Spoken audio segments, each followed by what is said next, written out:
Chapter 3960. Liang Yin was a little afraid of getting drunk. She didn't know how she would behave when she was drunk and whether she would make a fool of herself. So, she asked, "Will I get drunk?" "That depends on your alcohol tolerance. However, no matter how bad your alcohol tolerance is, at least you won't get drunk after drinking this glass." Qin Zhou paused and said half-jokingly, "But if you can't drink, don't force yourself. I don't accept scams." Liang Yin pursed her lips and smiled. She suddenly felt that it was very comfortable to get along with humorous men like Qin Zhou. It was no wonder that people said that when they were young, they liked to chase after young, fresh meat because they were handsome and had a youthful aura. However, most women still ended up with mature and steady men. Qin Zhou was a typical mature man. At this moment, the lights in the booth suddenly dimmed. Liang Yin was shocked. She thought that there was a power outage. But if there was a power outage, the lights wouldn't have dimmed so gradually. Qin Zhou saw Liang Yin's surprised expression and immediately said, "This is a special program for this restaurant." Special program? While Liang Yin was still curious, she saw the holographic projection lights above her head emit a glassy color that wasn't dazzling. Then, this charming and resplendent light gently fell on the white tablecloth. Such a big table now became a natural projection screen. The entire tablecloth was rendered into the Milky Way by the lights. It was too beautiful. It was so beautiful that it was suffocating. Liang Yin sucked in a breath of cold air. She didn't expect that the white tablecloth, which she thought looked ordinary when she sat down, would be so ordinary. She didn't expect that a holographic image would give her the feeling of being in a dazzling galaxy. "It's so beautiful." Qin Zhou smiled and looked at Liang Yin. Liang Yin looked at the resplendent lights in a daze. Along with the music, all kinds of beautiful effects were created. "Can I take a picture?" "Of course." After getting Qin Zhou's approval, Liang Yin quickly took out her phone, took a picture, and uploaded it to her WeChat Moments. She often used WeChat, but she didn't have many friends on it. Hua Jin was also there. Not long after Liang Yin uploaded the post to her WeChat Moments, Hua Jin saw it. He went to look for Qin Zhou furiously and sent him an angry emoji. "Qin Zhou. You guys had a secret meeting behind my back and even went to eat a Michelin 3-star restaurant. Why didn't you bring me along?" Qin Zhou took out his phone and saw that it was a message from Hua Jin. He glanced at it and threw it aside, ignoring it. Hua Jin went to harass Liang Yin again. "Okay, you guys went to have fun behind my back and left me alone in the hotel." Liang Yin replied with a snickering emoji. "Hee, I won't bring you. Hua Jin exploded in anger and sent an aggrieved kitten emoji. In the blink of an eye, tears flowed like a river. "Humph. If there's good food next time, I won't bring you guys along." Liang Yin smiled and replied with a tongue-out emoji. Then, she ignored Hua Jin. Qin Zhou saw that she was holding her phone and guessed that it was a message from Hua Jin. He asked, "Hua Jin went to harass you?" "Yeah, he said that we didn't bring him to Michelin and he was angry." Qin Zhou snorted. "Did I not bring him here to eat enough? He must be sick of it. Do you guys come here often to eat?" Chapter 3961. Liang Yin lifted the wine glass and took a sip of champagne. Perhaps it was because of the small amount of alcohol, but her face turned red all of a sudden. On the way back, Qin Zhou had been drinking, so he called the chauffeur to help Liang Yin into the car. She was obviously a little drunk and a little groggy, but she wasn't exactly drunk. She only felt that Qin Zhou's voice was a little ethereal and distant. The heater was turned on in the car, so it was very warm. Liang Yin leaned against the seat and felt her head suddenly become heavy and groggy. Seeing that her head was swaying, Qin Zhou simply reached out his arm and put it around her shoulders so that she could lean on his shoulder. For some reason, at that moment, Liang Yin suddenly became clear-headed. Even though she had indeed drunk some wine earlier and felt a little tipsy, Qin Zhou's action had undoubtedly startled her awake. Leaning on his shoulder, she was so stiff that her whole body was tense. Liang Yin mustered up her courage and opened her eyes a little to sneak a peek above her head. Qin Zhou looked out the window quietly. His chiseled side profile was extremely exquisite, like a work of art carved by the gods. With such good looks, he could definitely debut as an idol. At that moment, Liang Yin clearly understood that she seemed to be in love. No one had ever treated her so well. Whether it was her father or her mother, she had been like a weed since she was young. She felt like she had been exiled. She wasn't a sentimental person, but occasionally, she would feel envious and jealous when she saw other children coming home from school with their parents. When she came home alone, the house was empty. When she was young, she could only go to her grandparents' house to eat, or cook instant noodles for herself. She didn't know how it felt to be doted on. It wasn't because Qin Zhou was so good to her that she liked him. It was because he gave her an indescribable feeling. She would rather recognize this feeling as a sense of belonging. I don't know how many times you've been giggling since this morning. On the set, Liang Yin was waiting for the opportunity to try on her makeup. When Hua Jin came back from filming, he saw her hugging his hot water bottle and giggling like no one else was around. He walked over grumpily and snatched the hot water bottle from her arms. He glanced at her and said, "How much longer are you going to giggle like that?" Liang Yin snapped back to her senses. She glanced at him and quickly stopped giggling. "Have you passed?" "Yes." "Wait for the next one." Hua Jin sat down and looked at her expression suspiciously. Even though she wasn't wearing makeup or blush, her red cheeks looked like they had been dyed with rouge.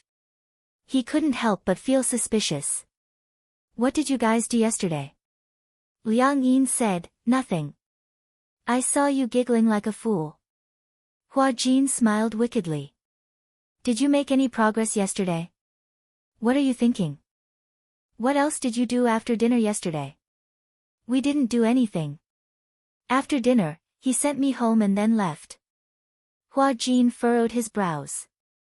He hated Qin Zhou for being so disappointing. He had thought that Qin Zhou had taken a liking to her and wanted to make a move on her. Chapter 3962. At last night's dinner, Hua Jin had thought that Qin Zhou wanted to serve meat directly. He didn't expect that Qin Zhou had become a vegetarian. Boring, humph. When Liang Yin heard that, she could guess what Hua Jin was thinking. She snorted coldly. "Do you think Qin Zhou is like you?" "He's a gentleman, not what you think." "He's a gentleman. Do you want me to talk to you about his past relationships?" Hua Jin deliberately baited her. As expected, Liang Yin took the bait and became excited all of a sudden. "Past relationships? Tell me about it." "Humph, if you want to know, I won't say." "Hey." Liang Yin hated people who kept people in suspense and didn't satisfy their curiosity. Was there a need to ask? It was obvious that he was doing it on purpose. Since Hua Jin didn't say anything on purpose, Liang Yin also resisted the urge to ask. Firstly, she didn't want Hua Jin to get what he wanted. Secondly, it didn't seem appropriate to ask about his past. However, Liang Yin started to ask Hua Jin about other things. "Do you know what Qin Zhou likes to eat?" For example, what kind of dishes he likes to eat. Also, what kind of fruits and flowers he likes. Hua Jin said casually, "He's a capitalist. He likes money the most. Money can buy everything you say." Liang Yin was speechless. She was speechless. Hua Jin frowned slightly. "Why, you want to make soup and cook for him?" I heard that when he goes to work, he either orders takeout or eats from the cafeteria. The food in the cafeteria must be terrible, right? If I remember correctly, when Huanyu was still in charge of CEO Mu, the chefs in the cafeteria at Huanyu's headquarters were all 5-star chefs. This tradition hasn't been broken yet. In other words, he was saying that a 5-star chef would surely be able to cook better food than him. Liang Yin was rebuffed one after another. She pursed her lips, feeling wronged. Then, "I'll knit a scarf for him." Knitting a scarf? Hua Jin narrowed his eyes and teased, can't you be more mature and knit something difficult? I know how to knit scarves and scarves. Really? Why would I lie to you? Hua Jin said confidently, isn't a scarf just a matter of 2 needles tying a row of knots, then threading, hooking, and picking? Liang Yin was hit hard again. Her whole person was like a wilted eggplant. She hung her head and looked very depressed. But you can buy him a gift. I don't know what gift to give. I have a feeling that Qin Zhou lacks nothing. Hua Jin winked at her. Do you know what Qin Zhou likes? What? Men are just like women who like lipstick, bags, and jewelry. Men also have things that they like. What? Qin Zhou has a hobby of collecting things. I remember his walk-in closet has a row of drawers filled with all kinds of beautiful cufflinks. In fact, most of them are out of print. Cufflinks. Liang Yin felt that it was not a problem. These cufflinks shouldn't be expensive, right? Those that are not expensive usually cost a few thousand yuan. Those that are expensive, such as those with diamonds or gems, cost a few 100,000 yuan. Those that are out of print cost a few million yuan. There are even some that are hard to estimate. Liang Yin was dumbfounded when she heard this. A few million yuan? She remembered that cufflinks were the kind that replaced the original cufflinks and were nailed to the cuffs. Why, someone spent a few million yuan just to buy a pair of cufflinks? How extravagant. Chapter 3963. I remember when I accompanied Qin Zhou to the Fashion Week last year, the brand manager of Cartier gave him a pair of cufflinks worth $1 million. There are also Bulgari and Hermes. Qin Zhou prefers Bulgari and Versace. These 2 brands are the most common in the cufflinks at home. Liang Yin was already dizzy from listening to them. She felt that the $1 million she held tightly was not worth mentioning in front of these 2 brands. Evil capitalists. Wasn't the gap between the rich and the poor a little too big? After trying on her makeup, Liang Yin hailed a cab and went to the department store. Standing at the Bulgari counter, she was still dizzy. Should she buy it? If she did, what reason should she give to Qin Zhou? Liang Yin thought hard and finally came up with a reason. Just say that I'm thanking him for treating me to a Michelin restaurant. Okay. It's decided then. She put her hand in her pocket and held the bank card tightly. Because she had been holding it, the cold bank card felt warm. Liang Yin walked into the Bulgari counter, trembling with fear. The reason why she was trembling with fear was that Bulgari's magnificent facade was a little dazzling. Even the staff at the counter were exquisitely dressed and good-looking. Let's walk around first. It was better to take a look at the price. Otherwise, if she asked, it would be hundreds of thousands or millions. What should she do if she couldn't afford it? That would be awkward. She felt that this kind of store was not a place for her. Liang Yin strolled around the counter as if there was no one else around. The staff in charge of the store sized her up and didn't pay much attention to her. No one came forward to serve Liang Yin. Those who worked in such a counter were all elites. Which one of them didn't have extremely sharp eyesight? Just by looking at her from head to toe, they could tell what brand she was wearing. Liang Yin was wearing clothes bought online. At most, they cost a few $100s. Which of the people who came in and out of these counters wasn't a rich lady wearing a mink coat or a successful man accompanied by a beautiful woman? She was probably a poor person who saw Bulgari and came to shop out of curiosity. Seriously. Why would poor people come to visit Bulgari? However, after seeing that no one was there to serve her and that she had been walking around alone for a long time without any intention of leaving, the shop assistants gathered together and looked at her with disgust. Who is going to chase her away? I saw that she had been strolling around inside for so long, but she didn't seem to have any intention of leaving. Don't tell me he's a thief trying to steal from the counter. She doesn't look like it. She's a girl. Why else would she shop in the counter for so long? Looking at her poor appearance, how could she possibly be here to buy things? How can a commoner like him afford the things here? She doesn't look like a thief, does she? Who knows? Is the word thief written on the thief's face? The store manager became impatient and said, there are only so many displays in the counter. Just go and see what's missing. A few of the shop assistants immediately nodded and pretended to be on patrol. They pretended as if nothing had happened and looked at the displays in the counter to see what was missing. Another shop assistant stepped forward and asked, hello, Mississippi. You've been shopping here for a long time. What can I do for you? Chapter 3964. She had just walked around. Although some of the designs were indeed cheap, they still cost tens of thousands. Moreover, they were not considered good-looking. Even a layman like her felt that they were not good-looking, let alone Qin Zhou. Most of the good-looking designs cost 5 or 6 figures. Some of them did not have a price tag, so she did not dare to ask. She was afraid that she would not be able to afford them and would be looked down upon. Actually, Liang Yin was very sensitive. From the moment she walked into the counter, she could sense that the people at the counter were not very friendly towards her. For example, before entering this counter, she saw a woman dressed like a noblewoman being bowed and sent away by the shop assistant. Her smile was as flattering as it could be. When she turned around and saw her entering the counter, the heat on her face quickly cooled down, and her expression changed faster than flipping through a book. Liang Yin felt that she was being looked down upon, so she simply looked around herself and did not bother others. Now that the staff saw her, she took the initiative to ask. However, her tone was neither cold nor warm, and there was no intention of welcoming her. Instead, it sounded like she was driving her away. Liang Yin did not feel good when she heard this. However, on second thought, no matter how bad it was, she still had a lot of money on her. After all, Hua Jin had given her $1 million.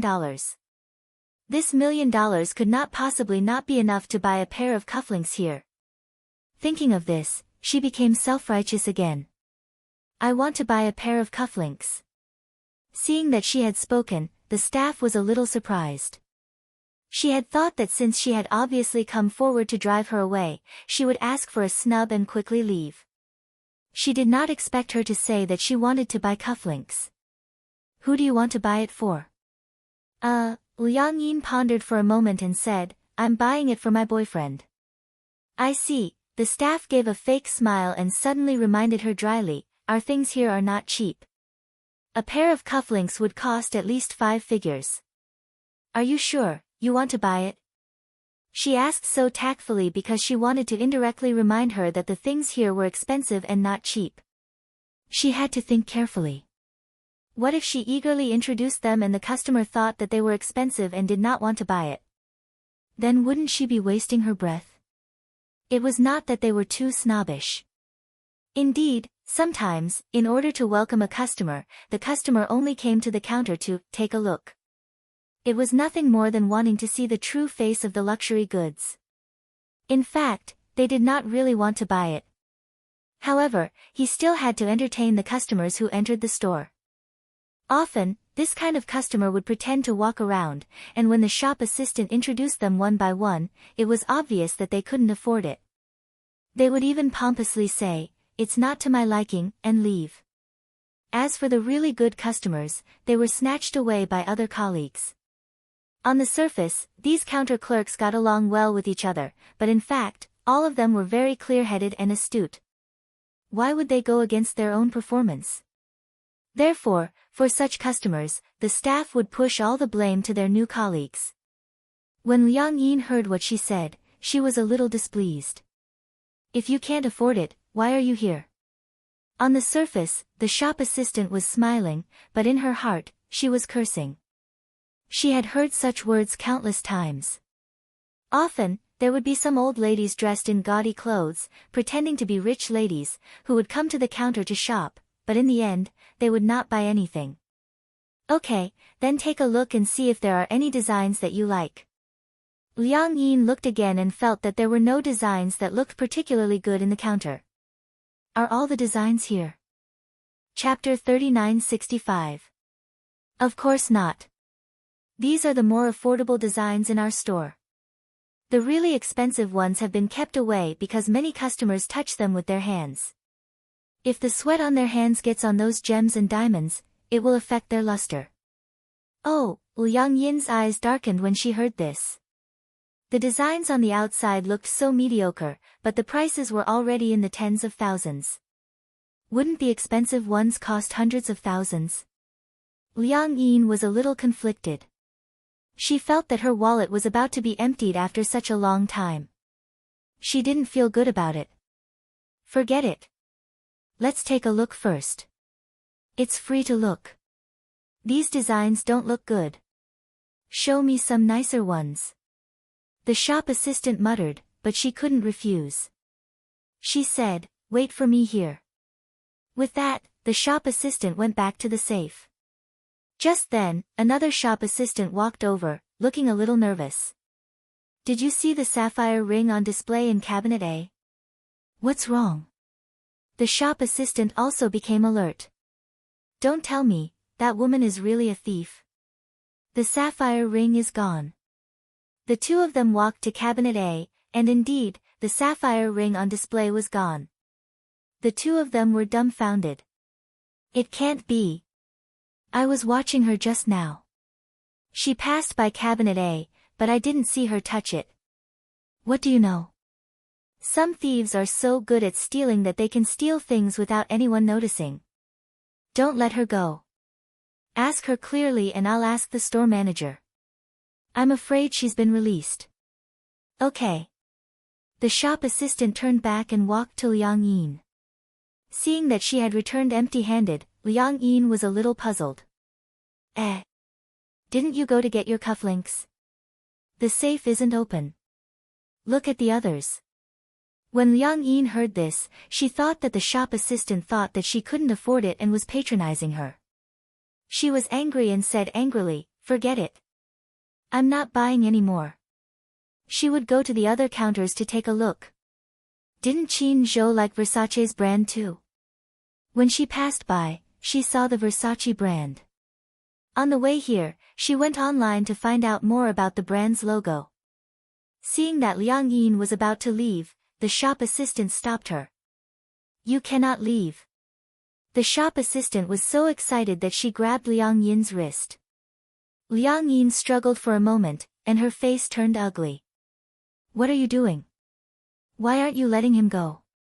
Didn't you say you wanted to buy cufflinks for your boyfriend?" "That's right. But you don't show me the good stuff. The designs outside don't look good. Don't go yet."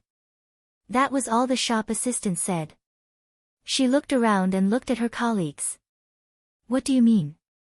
After a while, the store manager and his colleagues hurried over, looking flustered. "The sapphire ring is gone." "He's really gone."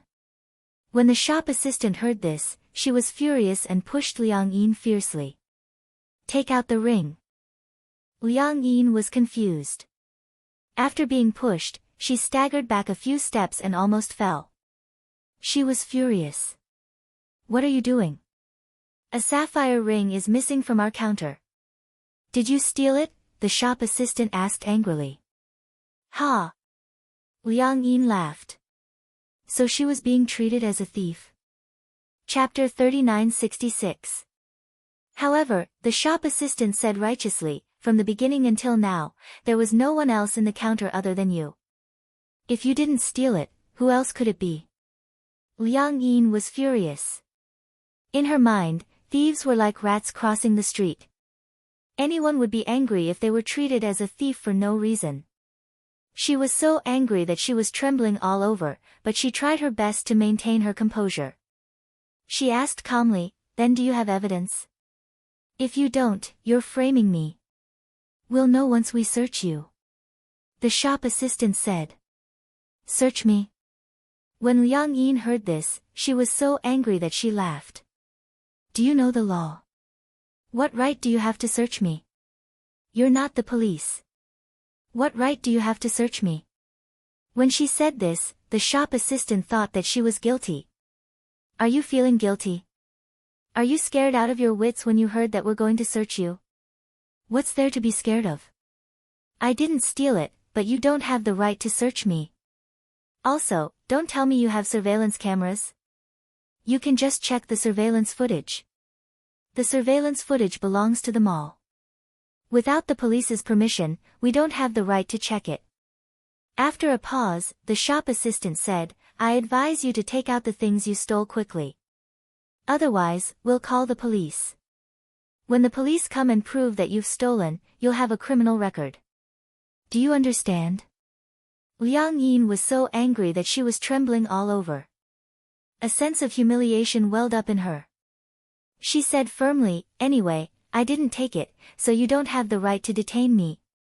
You can call the police. With that, she was about to leave. Seeing that she was about to leave, the shop assistant was even more certain that she had a guilty conscience. She wanted to leave quickly and move the stolen goods elsewhere, so she immediately stopped her. Someone, there's a thief. One of the shop assistants shouted. The shop assistants at the other counters happened to be idle. When they heard this, they immediately gathered around. Soon, the Bulgari counter was filled with people. Some of them were passers-by. Some of them were the shop assistants at the other counters. When they heard that someone had stolen something, they immediately rushed over to watch the commotion. In an instant, Liang Yin looked around. Many people were glaring at her and pointing at her. Their faces were full of disgust, which made her self-esteem suffer a huge blow. Tears welled up in her eyes. She was a very strong-willed person and never shed tears easily. However, she felt extremely humiliated to be treated as a thief and in front of so many people. However, even though she felt angry and humiliated, she still straightened her back and wiped away her tears. She said coldly, please call the police now. I didn't do anything wrong, so I'm not afraid of ghosts knocking on my door. It's the same even if the police come. Fine. You're so stubborn. Since you said you want to call the police and aren't afraid of embarrassing yourself, then what are we afraid of? Anyway, if something is missing, they will definitely report it to the police. Just wait for your record. The shop assistant made a phone call the police. The shop assistants looked at each other with impatience written all over their faces. If he stole it, so be it. Can't he just take it out? He had already been caught. What else did he want? Chapter 3967. The store manager looked like she was very easy to talk to. The other store assistants also stepped forward to speak. Previously, there was a thief who came to our store to steal jewelry. We caught him red-handed and called the police. Because the amount involved was huge, he was sentenced to 7 years. Bulgari's items are not cheap. The store manager hurriedly said, this sapphire ring is worth more than 900,000. The amount involved is huge, so you have to think carefully. Liang Yin was fearless. I didn't take it. You can call the police. If it's verified that you're slandering us, I'll go through legal proceedings and sue you for violating my rights. The store assistant who received her heard this and spoke without thinking, who are you trying to scare? We're framing you. Don't bluff too much. A store assistant from the Chanel store next door walked over and tugged at her sleeve. She doesn't look guilty at all. Could it be that you're framing her? Not guilty. That's all an act. Didn't you see just now? If we hadn't stopped her, she would have left. If she's not guilty, then what is she? Also, you didn't see how she trembled when she heard that we were going to do a body search. If she's not guilty, then what is she? After a while, the police arrived. Usually, there would be police stationed next to the shopping mall. 5 minutes after the police call, the police would rush over. Seeing that the police had arrived, the store assistant immediately went up to them and gave them a brief account of the situation. She stole a sapphire ring from our store. Liang Yin was furious. I didn't. 2 police officers came. One was in charge of recording and the other was in charge of questioning. The police officers walked over and pointed the camera at her. The other one questioned, they said you stole something. Are you going to say that you're going to search me? The police officer smiled and was considered to be more amiable. We won't. We don't have a search warrant, so we don't have the right to do a body search. Liang Yin pursed her lips when she heard this. Thank you. The store assistants couldn't sit still when they heard this. Officer, she's the only one in the store since just now. There's no one else. She must have stolen it. Before she came, I still saw the sapphire ring. When I looked at it just now, it's gone. Don't the police have the right to check the surveillance footage? Liang Yin paused and asked, there must be surveillance cameras in this counter, right? Why don't we just take a look at it? The shop assistant was a little anxious. You just don't want to let us search you because you're guilty. Liang Yin said loudly, get your facts straight. It's not that I'm guilty. It's just that you don't have the right to do so. All right. Stop arguing. Seeing that they were arguing, the police officer snorted and said to the shop assistant, have you checked properly? Could it have been put away or something? Most people wouldn't dare to touch such an expensive item. We've checked, but there's nothing. All right, let's go to the surveillance room and retrieve the footage. The shop assistants and the store manager had no objections. Hence, the police officers brought the store manager and Liang Yin to the mall's surveillance room. When they entered the surveillance room, they showed their police badges, and the police officers instructed the security guards to retrieve the surveillance footage of the Bulgari counter. They adjusted the footage to the moment after Liang Yin entered the counter and watched the footage frame by frame. Chapter 3968. Because she was standing sideways, all that could be seen was her raising her hand. Then, she glanced at the price tag and quickly put it down, returning the ring to its original position. However, because of the angle, it was not clear whether she had put it back or not. Seeing this, the store manager started to make a big fuss about it. So you did touch this ring. Liang Yin was naturally honest. I saw it because I thought it was pretty. But when I saw the price tag, I thought it was too expensive. I was afraid that I would damage it, so I put it back. The store manager was obviously convinced that she had stolen something. From this angle, who knows if you really put it back or not? We only saw you pick it up, but we didn't see you put it back.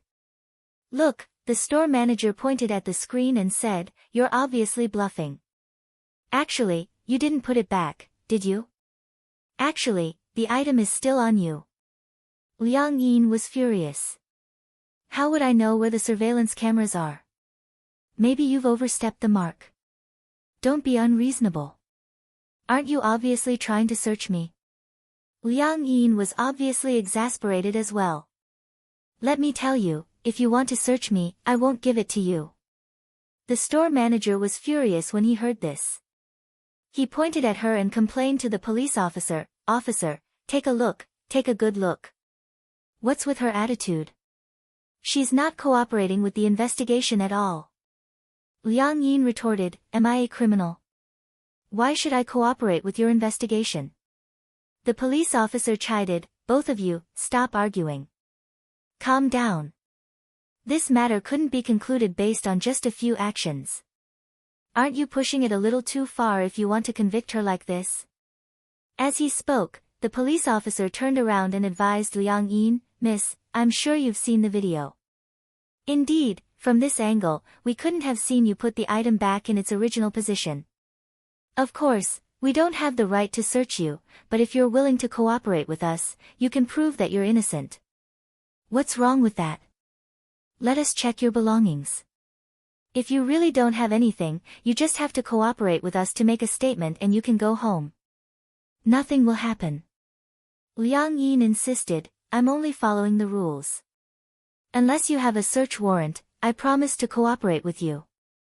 If not, no one has the right. This is also my right. You have no right to violate it. The store manager panicked. Stop putting on an act. Don't you know whether you took it or not? Quickly take it out.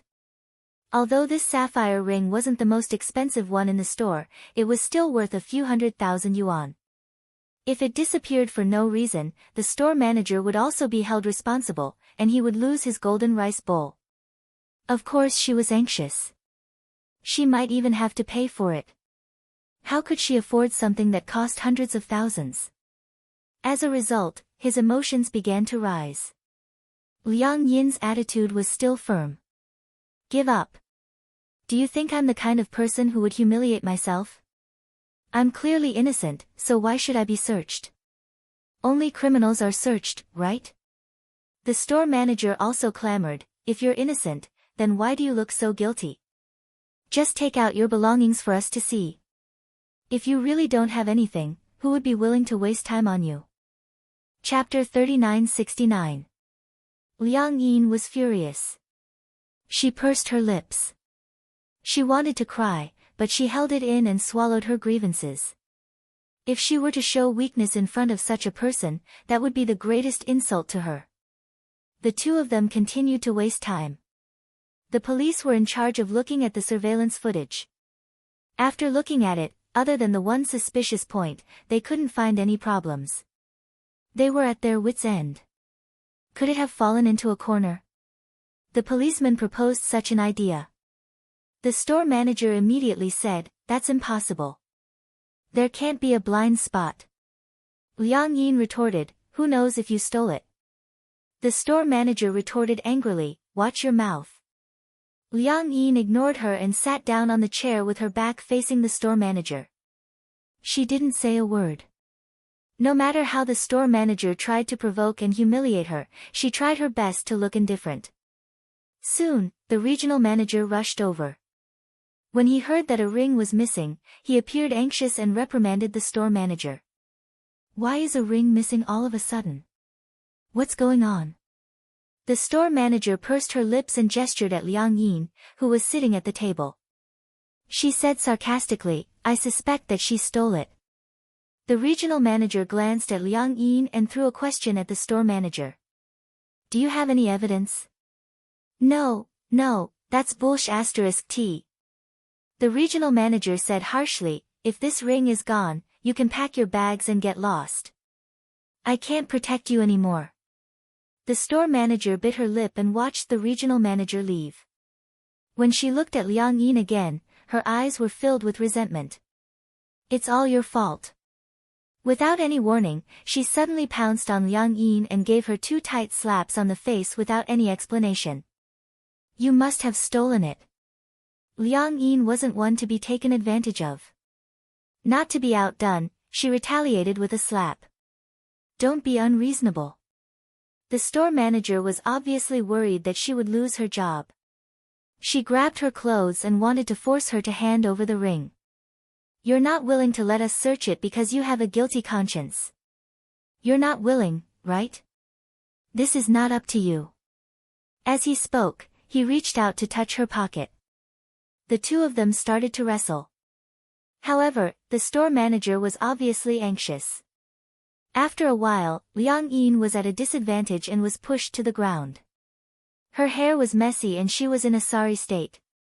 Covering her burning face, she still stubbornly refused to shed a single tear.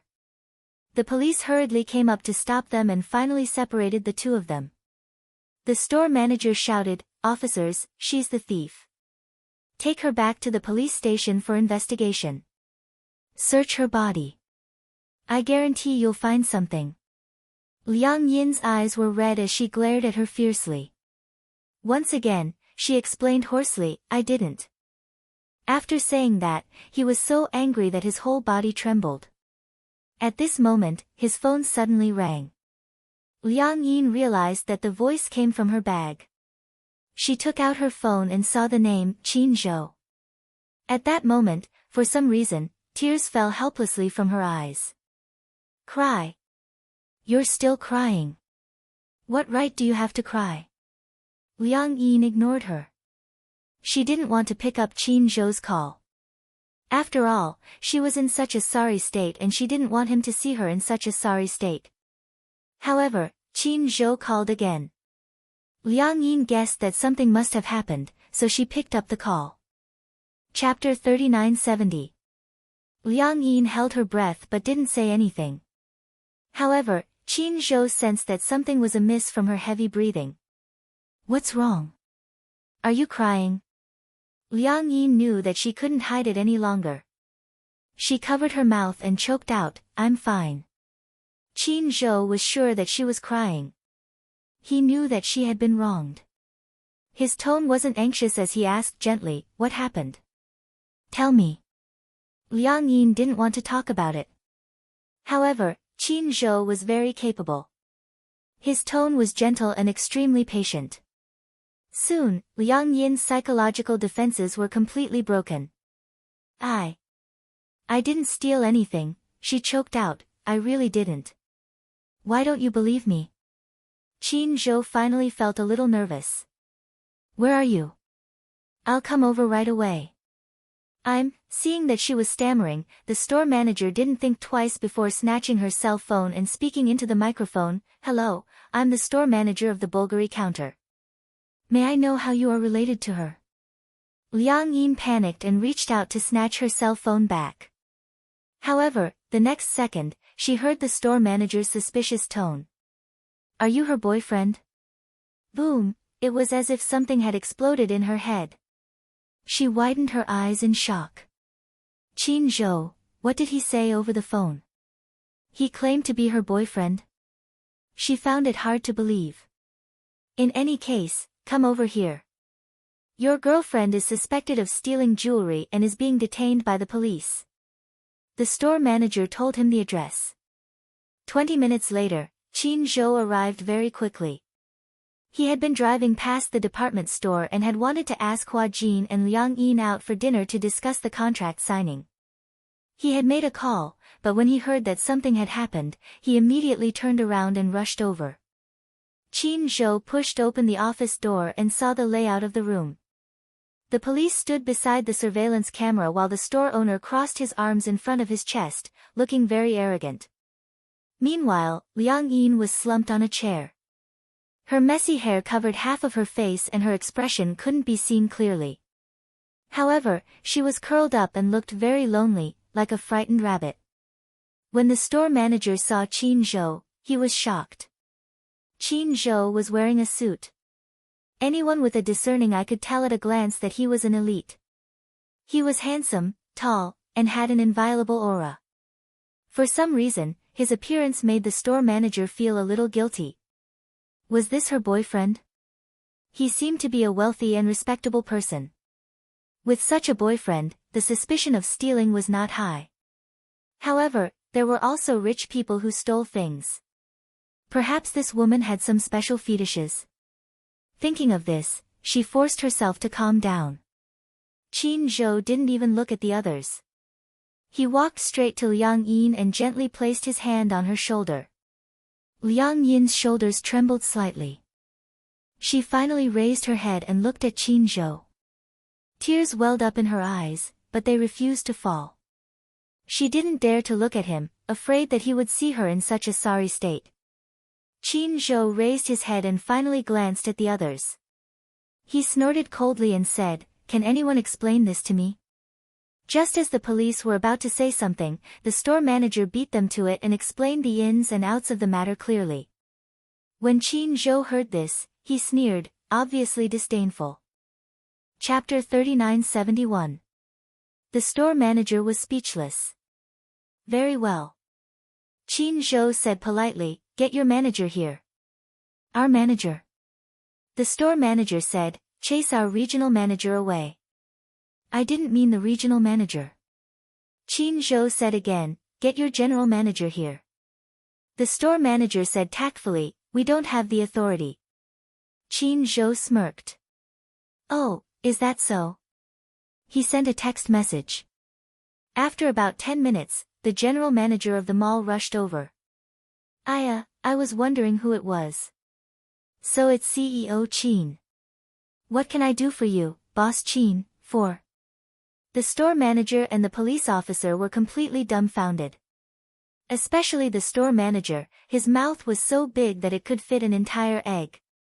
In the past, the big shots who were high and mighty in front of them had to bow and scrape in front of this man. Who exactly was this man? Qin Zhou was a man of few words. He only said, "My girlfriend was arrested as a thief when she was shopping in your mall. Now, your store manager wants to do a body search. What do you think?" When the manager heard this, his face turned a little pale. He turned around and questioned the store manager, "What's going on?" The store manager said submissively, "I suspect that she stole something and hid it on her body. I want to check her. She stole something." The manager was dumbfounded. "Who is she?" "She works for CEO Chin." "Why would she need to steal?" "You must be kidding me." But after she touched the sapphire ring, it disappeared without a trace. "It's normal for me to be suspicious." The store manager tried his best to explain himself. When Chin Zhou heard this, he found it interesting. "What a normal person." He continued casually, "It's not that I can't do a body search. My girlfriend is suspected and I have to prove my innocence. If the results show that I'm guilty, I'll bear all the consequences and responsibilities. But if I'm not, I'll have to trouble your mall to give a reasonable explanation and compensation. Also, you." Chin Zhou's gaze suddenly fell on the store manager. "Get out of here." His tone was calm, but there was an air of authority about it. When the store manager heard this, he was nervous and unhappy. No matter how big of a figure he was not the management of this mall. What right did he have to say that he should get lost just because he was told to? However, the mall manager knew that he couldn't afford to offend a ruthless person like Chin Zhou. Thus, he quickly smiled and said, "Why do you need to search me? You're making a mountain out of a molehill. We're not the ones making a big deal out of nothing." Chin Zhou naturally categorized Liang Yin as the same as him. When Liang Yin heard this, she did not say anything. However, with Chin Zhou around, she felt an inexplicable sense of security. Even though she had Chin Zhou's support, she still explained, "I came to the counter because I wanted to buy some jewelry, but the staff at the counter obviously didn't want to serve me. Just as I was about to leave, I was stopped. They said that they suspected me of stealing, but I said I didn't steal, so I really didn't steal. If I had stolen, I wouldn't have been able to get away with it. If it's not mine, I shouldn't take it. Even a child knows this." After a pause, she continued, "Similarly, respecting a person's character and dignity is a basic principle. Doesn't your mall have this basic principle?" This was a serious matter, but it was a human rights issue. Chapter 3972. This was a serious matter, but it was a human rights issue. The manager did not dare to be negligent. Although Chin Zhou had said that he was willing to be searched, the problem was, did he dare to? Chin Zhou's gaze was cold. If one were to use an idiom to describe the expression on his face, it was frighteningly gloomy. It was a kind of coldness that Liang Yin had never seen before.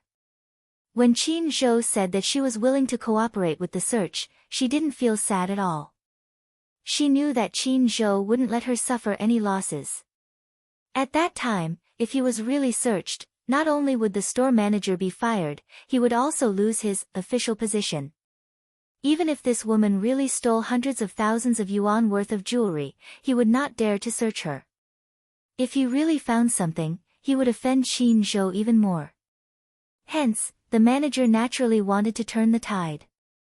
"CEO Chin, this is our fault. We are very sorry that this lady had a bad shopping experience. We will definitely improve our service standards in the future. At the same time, we absolutely believe that this lady is absolutely innocent. We will definitely not do a body search. Please rest assured." The store manager was hesitant. "But..." "Manager, shut up." The manager turned to her and scolded, "You work at the Bulgari counter, right? As the store manager, don't you know the purpose of the counter? That is to respect the customers. How on earth did a person like you become a store manager? From today onwards, you are no longer the store manager of Bulgari. Pack your bags and get lost." The store, "Shut up." The manager was afraid that she would speak too much and offend Chin Zhou. If she said another word, he would strangle her to death. The store manager had some foresight. When she saw the manager's fierce gaze, she immediately understood that even if this woman really stole the jewelry, there was nothing she could do. At this moment, the store manager heard her cell phone ring. She was puzzled. She picked up her cell phone and saw that it was a call from one of the employees. She walked to the side and answered the call quietly. As soon as the call connected, she heard the excited chatter of the employees. "Store manager, we found the ring." "Huh?" The store manager did not react in time. What was going on? Didn't they say that the ring was missing? How did they find it again? What was going on? Her mind was blank, as if it had been bombed by an atomic bomb. "Oh, it's Lin Lin."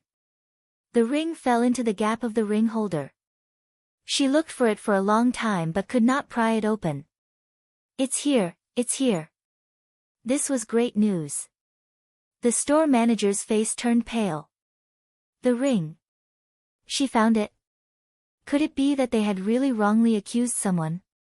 This was not good. The manager also heard something and quickly winked at the store manager, telling her not to say anything.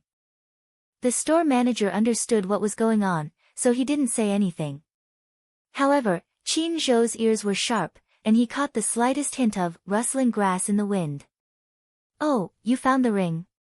Found, didn't find," the store manager tried to evade him. Qin Zhou asked her further, "You find it or not find it? Not find it? Make it clear." Chapter 3973. CEO Qin, let's end this matter here. Regardless of whether the ring was found or not, we'll take responsibility for this loss. The manager hurriedly stepped forward to smooth things over. "You must be tired after rushing all the way here. Come, let me treat you to a cup of tea in the office." "There's no need for that." Qin Zhou pushed him aside and shot a cold glare at the store manager. "Did you think that you could fool me with such a petty trick like diverting my attention?" He said slowly, "I heard over the phone that the ring was found. How are you going to explain this matter?" The manager's face turned red and his body stiffened. The store manager didn't know what to do and stood there in a daze. Liang Yin heard it too. She turned her face away angrily and clenched her fists. However, when she heard that the ring was finally found, she felt relieved. The police officer was also asking for a snub. He stood at the side and smoked. They didn't have much to say in this situation. The manager hardened his heart and said firmly, "I will definitely give you a perfect explanation for this matter, CEO Qin." "Oh, then I'll wait and see." In the end, the matter ended with a public apology and financial compensation. Naturally, the store manager couldn't keep his position. Even the manager had to bear the consequences of reporting the matter. Liang Yin didn't know how the matter was resolved. She sat in the reception room the whole time and was served good tea and snacks. The people in the public relations department were trembling in fear, afraid that they would miss out on anything. When Qin Zhou came to pick her up and the two of them walked out of the mall, Liang Yin rubbed her red and swollen eyelids and smiled at him. "Thank you, Qin Zhou." Qin Zhou turned around calmly. When he heard her, he asked casually, "Thank me for what? If you hadn't arrived, I wouldn't know how to resolve this matter." "You should have told me first." Qin Zhou continued, "If I had stepped in, this matter would have been easy to resolve." "I'm just angry." Anger appeared on Liang Yin's face. "What right do they have to search me? I just feel that it's unfair that they thought I was a thief based on a one-sided view. Actually, a body search isn't a big deal to me. I just didn't want them to get away with it." Qin Zhou smiled. "You're extraordinarily stubborn." Liang Yin pursed her lips. She knew that she was a little stubborn.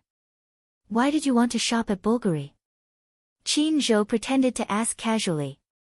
When Liang Yin heard this, she looked away guiltily and stammered, "I'm just bored, so I came to shop." As she said this, she sighed in her heart. In the end, she didn't find the cuff links for him. "I see." Qin Zhou chuckled. "It's true that people will be prejudiced against you if you wear this to Bulgari. After all, The shop assistants at these counters have sharp eyes. They can tell at a glance how much you're wearing and where you bought it. There's also the nouveau riche who's who's. The nouveau riche won't come to Bulgari. Why? Some of them don't even know what Bulgari is. They only know Chanel, Dior, and L'Oréal. Moreover, the more a nouveau riche is, the more he has to wear gold and silver and dress well. When Liang Yin heard this, she raised her eyebrows. All right. Well, I'm too poor to be looked down upon. Qin Zhou silently glanced at her and slowly smiled. Chapter 3974. Tonight? Was he asking her out? Liang Yin asked curiously, what's the matter? It's about signing a contract. I want to talk to you about it. Signing a contract? Liang Yin was really flattered. Is it, signing a contract with you?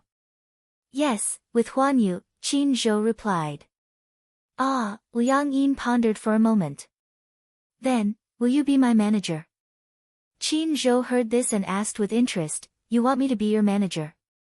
Liang Yin nodded her head vigorously. I think you're very capable and you know how to take care of people. If you're my manager, you'll definitely learn a lot. The most important thing was that she would have more opportunities to interact with him. As the saying goes, the pavilion closest to the water enjoys the moonlight first. Liang Yin actually wanted to put on an act. It would be even better if she could spend more time with Qin Zhou. Actually, this was the best time to confess her feelings. But, what if she got rejected? Then, it would be very awkward. What if Qin Zhou didn't like her at all? What if she confessed to him and he avoided her instead? In any case, she should try to get him to be her manager first. Then, she could naturally cultivate their relationship. Anyway, there was still a long way to go. There would be more opportunities in the future. Liang Yin muttered in her heart. Seeing that she was in a daze, Qin Zhou didn't say anything. We'll talk about the details later. Also, there's something I want to tell you. If I become your manager, I'll get a very high commission. How high? Liang Yin asked curiously. For the first contract period, it'll be split in 37. 37. Liang Yin did some calculations. It wasn't too high. If she could get 70%, it would be a considerable amount. Seeing that she didn't seem to take it seriously, Qin Zhou reminded her again. You get 30%, I get 70%. Qin Zhou raised his eyebrows. Why? You can't accept it. No. I'm okay with it. Liang Yin looked nervous, as if she was afraid that Qin Zhou would go back on his word. Qin Zhou blinked his eyes and curled his lips into a smile. It seemed that this girl was really interested in him. He couldn't hide his thoughts at all. However, Qin Zhou did not realize that this smile of his was so charming that Liang Yin was bewitched to the point that she was dizzy. Heavens, heavens, how could there be such a handsome man in this world? It turned out that there really was such a person in this world. When he smiled, it was as if there were stars hidden in his eyes. Liang Yin peeked at him, trying to suppress the love in her heart. There are trees on the mountain and branches on the tree. The heart pleases the Lord, but the Lord does not know. Qin Zhou feigned ignorance. However, how could this shrewd man not see that the girl in front of him had feelings for him? Hey! Why are you two together? When Hua Jin saw Qin Zhou and Liang Yin appear together, he was so shocked that his eyes widened. Then, as if he had discovered some adultery, his eyes narrowed. You! Don't tell me, Liang Yin glared at him. Don't spout nonsense. Hua Jin immediately said aggrievedly, I haven't said anything yet. Why are you feeling so guilty? Liang Yin felt even more guilty after being teased by him. Wasn't she making it obvious that she was trying to hide something? Something happened, Qin Zhou explained. Naturally, Hua Jin had to be concerned. Qin Zhou didn't hide the truth from him and told him the whole story. When Hua Jin heard that Liang Yin had been mistaken for a thief, not only did he not sympathize with her, he even laughed heartlessly. Chapter 3975. You went to the Bulgari counter dressed like that. It would be strange if they didn't think you were a thief. Liang Yin knew that Hua Jin meant no harm, but she still retorted, can you not judge a book by its cover? Can you judge a person based on what they wear? Actually, with your looks, you really don't need to go to Bulgari. Liang Yin was speechless when Hua Jin said that. How was it? Did you get anything today? Hua Jin asked curiously. Did you buy a gift? Liang Yin was stunned. Qin Zhou was interested. What gift? Before Hua Jin could say anything, Liang Yin anxiously rushed over and covered his mouth. Don't say it. Her sudden action shocked Hua Jin. He rolled his eyes at Liang Yin and said helplessly, let go. Liang Yin shushed him. It's a secret, okay? Don't say it. Okay. You can let go now. Qin Zhou sized up the two of them with a meaningful look in his eyes. Don't tell me you have feelings for Liang Yin. On the way back, Hua Jin sat in the front passenger seat and asked curiously, you seem to treat her differently. Don't tell me you have feelings for her. Qin Zhou smiled but did not say anything. You haven't managed an artist for so many years. Now that you say you want to manage Liang Yin, are you planning to support her? Qin Zhou said honestly, whether I want to support her or not depends on her potential. If she doesn't have potential, there's no point in supporting her. Liang Yin said she wants to enter the entertainment industry. It sounds like she wants to be a celebrity. Actually, you're so smart, can't you tell? Qin Zhou did not comment, nor did he try to hide it from Hua Jin. I know. Hua Jin continued, you can tell that she likes you too. Indeed, when you like someone, you can't hide your feelings no matter what. Qin Zhou asked him back, what do you mean by like? I don't understand. What does she like about me? Qin Zhou seemed to be asking her, but at the same time, he seemed to be talking to himself. He really couldn't understand what Liang Yin liked about him. In the past, those women liked him, adored him, and chased after him because he had something they needed. Fame, profit, resources, and exposure. What they could offer was their own bodies. What Qin Zhou could give them was also what they needed. However, what about Liang Yin? What did she like about him, and what did she want from him? Qin Zhou was a very rational person.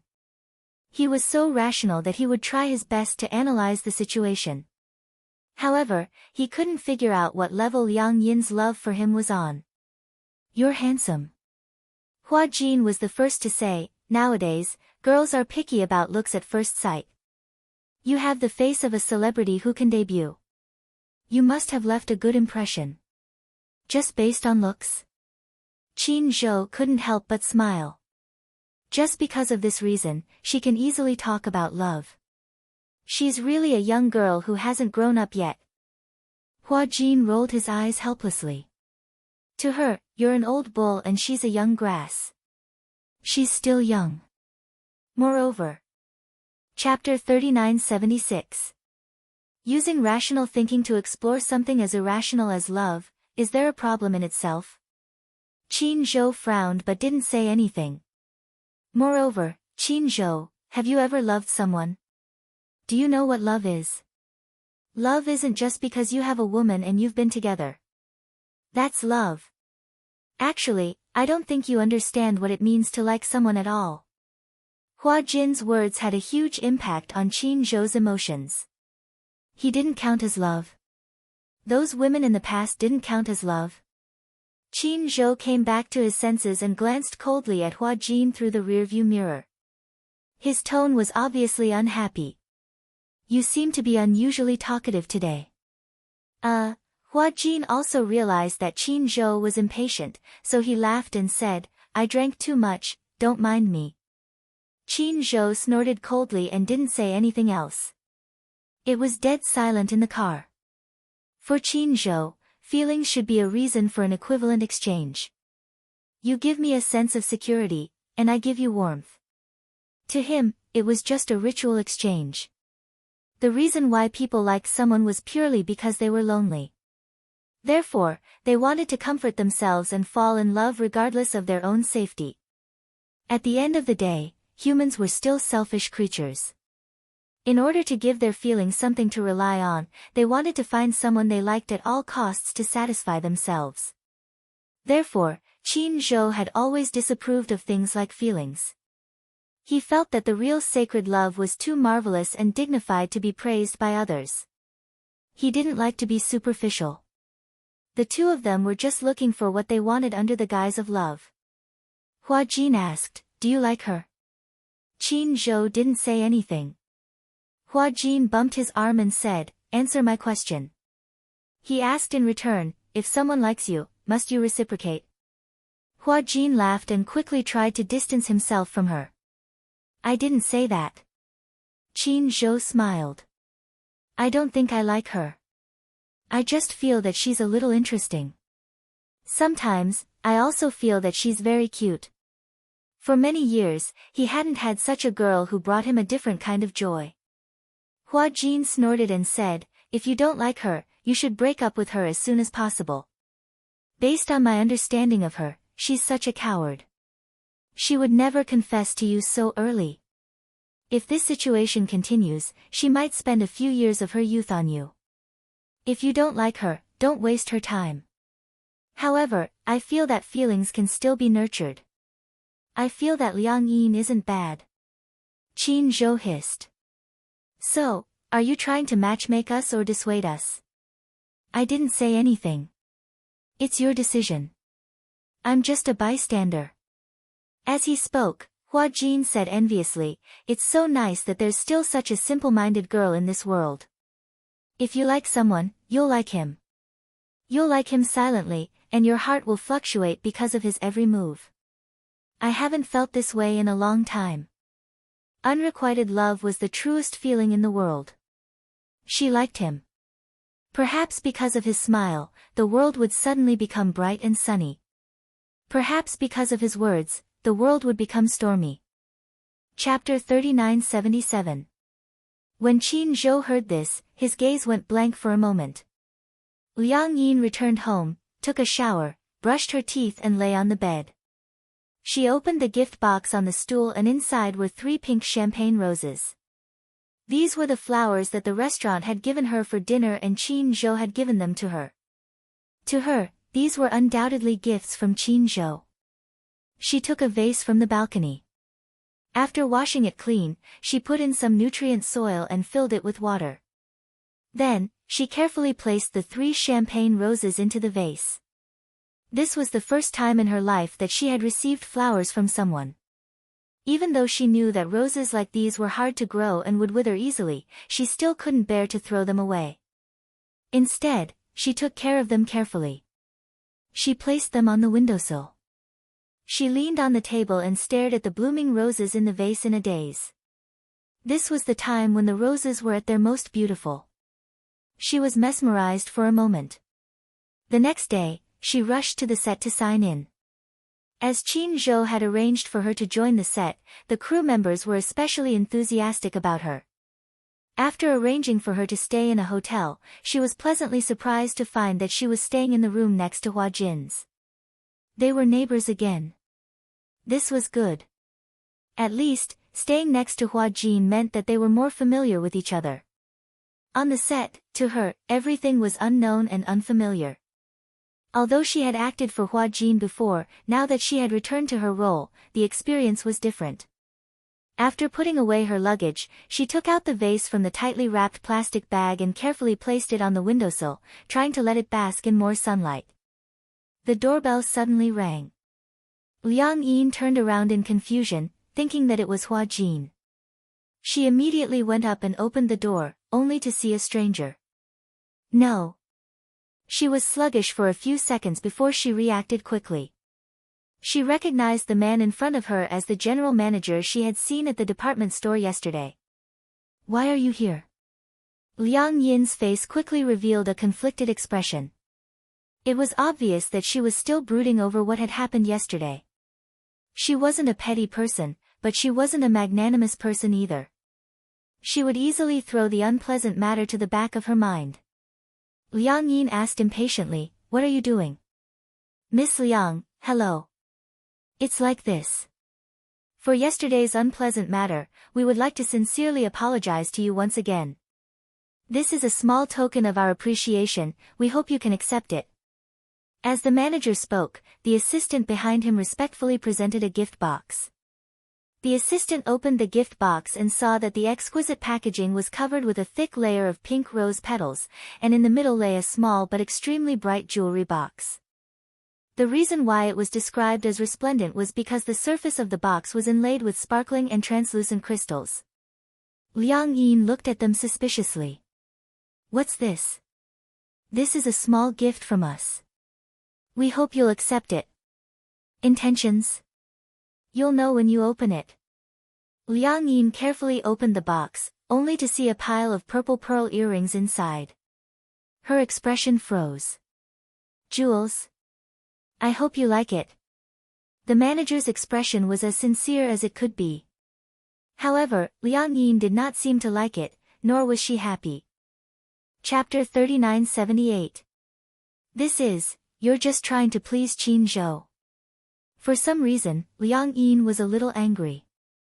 Actually, be it the Bulgari store manager or the manager of the shopping mall, they were all very nice people. "You don't feel guilty at all for wrongly accusing me.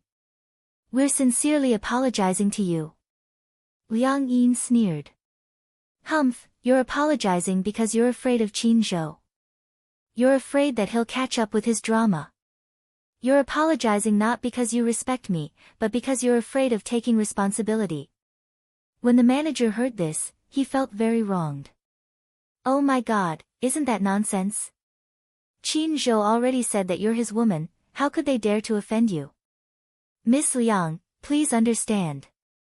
You've indeed suffered a lot yesterday and there were many unpleasant things. I hope that you can calm down and don't take this matter to heart." Liang Yin had no choice but to close the door. The manager immediately blocked the door shamelessly. It was obvious that he wouldn't give up until Liang Yin said, "I forgive you." His face was distorted from sticking to the door, but the manager still didn't intend to give up. "Miss Liang, it's like this," the manager took a deep breath and started to nag. "After you and President Qin left yesterday, I deeply understood the seriousness of this matter. We've already issued a notice to fire the store manager of the Bulgari store and will never hire her again. We swear that if something like this happens again." Liang Yin didn't know what he said or how long he had been talking. Anyway, she only felt that there were countless flies buzzing around her ears. Finally, she couldn't take it anymore and said impatiently, "Fine, fine, fine, I forgive you. Can you not be like a fly, buzzing around my ear non-stop?" Calluses were about to form on her ears. The manager was wild with joy. "Really? You're really willing to forgive me? As long as you disappear from my sight immediately, I'll forgive you. Please stop bothering me, okay?" As soon as she finished speaking, the manager didn't dare to say anything else. He immediately disappeared from her sight with his assistant. Liang Yin was dumbfounded. She didn't know how terrifying Qin Zhou's pressure was, or if Qin Zhou had already pressured the department store without her knowledge. Otherwise, why would the manager come all the way here to ask for her forgiveness? Qin Zhou, in the room, Liang Yin sat curiously in front of Hua Jin. She was puzzled as to why Qin Zhou had such a terrifying influence. At the mention of Qin Zhou, Hua Jin was obviously a little speechless. "I noticed that your recent topics revolve around him. As the saying goes, only by knowing yourself and your enemy can you win every battle." Liang Yin said matter-of-factly, "If I don't understand him, how can I get what he likes?" Qin Zhou used to be a top manager, especially after he made Gu Xingzi famous. Thanks to Gu Xingzi's influence, he managed to get more resources in his hands. Gu Xingzi, Liang Yin was suddenly a little stunned. Didn't Gu Xingzi pass away? Hua Jin sighed as he said this. Chapter 3979. Gu Xingze was a superstar created by Qin Zhou. Ever since Gu Xingze's debut, he had never experienced any low points. The two of them made each other what they were, and at the same time, made each other. In private, the two of them put aside their work relationship, but at the same time, they were very close friends. Qin Zhou rarely used the term close friends to describe someone. Gu Xingze was the same. The relationship between the two of them was no different from that of a family member. Gu Xingze's death was a huge blow to Qin Zhou. He used to be humorous and loved to joke, but now, he seemed to be a little quiet. It was even difficult for him to open up to others. Gu Xingze was really the youth of a generation. Hua Jin sighed at the same time. I used to envy Gu Xingze, but now, I feel that it's a pity for him. I've always heard that he had depression. Is that right? Yes. Hua Jin laughed at himself. Actually, I'm not surprised. This is a playground. As you can see, when you're filming, no matter how bad your mood is, you have to put your heart and soul into the role. I once saw a very popular actress. Before an interview, because of her low EQ, she kept crying in the waiting room. When the cameraman and reporters arrived, she wiped her tears and touched up her makeup. When she faced the camera, she laughed and chatted. When the interview ended, she broke down and cried again. At that time, I felt that such a person's life was really too painful. She couldn't even live her life as she wanted. Then why did she still accept the interview? Because it was her job. Hua Jin continued, when you enter the industry and become famous, it's not up to you to decide whether you want to advance, retreat, or leave. Fortunately, I have a very good manager who can protect me. At least, when I'm feeling down, I don't have to pander to anyone, and I don't have to look at anyone's eyes. It's more free. Yes. Liang Yin asked again, have you thought about when you'll end your acting career? Didn't I tell you before? Hua Jin said, when I earn enough money to travel around the world, I'll decide to quit the entertainment industry. You still have a utopia in your heart. Liang Yin smiled. I thought that everyone in this industry, no matter who they are, would want to strive to be the best. I used to think so too. Hua Jin sighed. But shouldn't people live for themselves? In fact, I'm quite clear about life. Sometimes, no matter how rich you are, you can't get the life you want. I feel that this kind of life is not what I want. So, since I know what I want, why should I be reluctant to leave things that I shouldn't?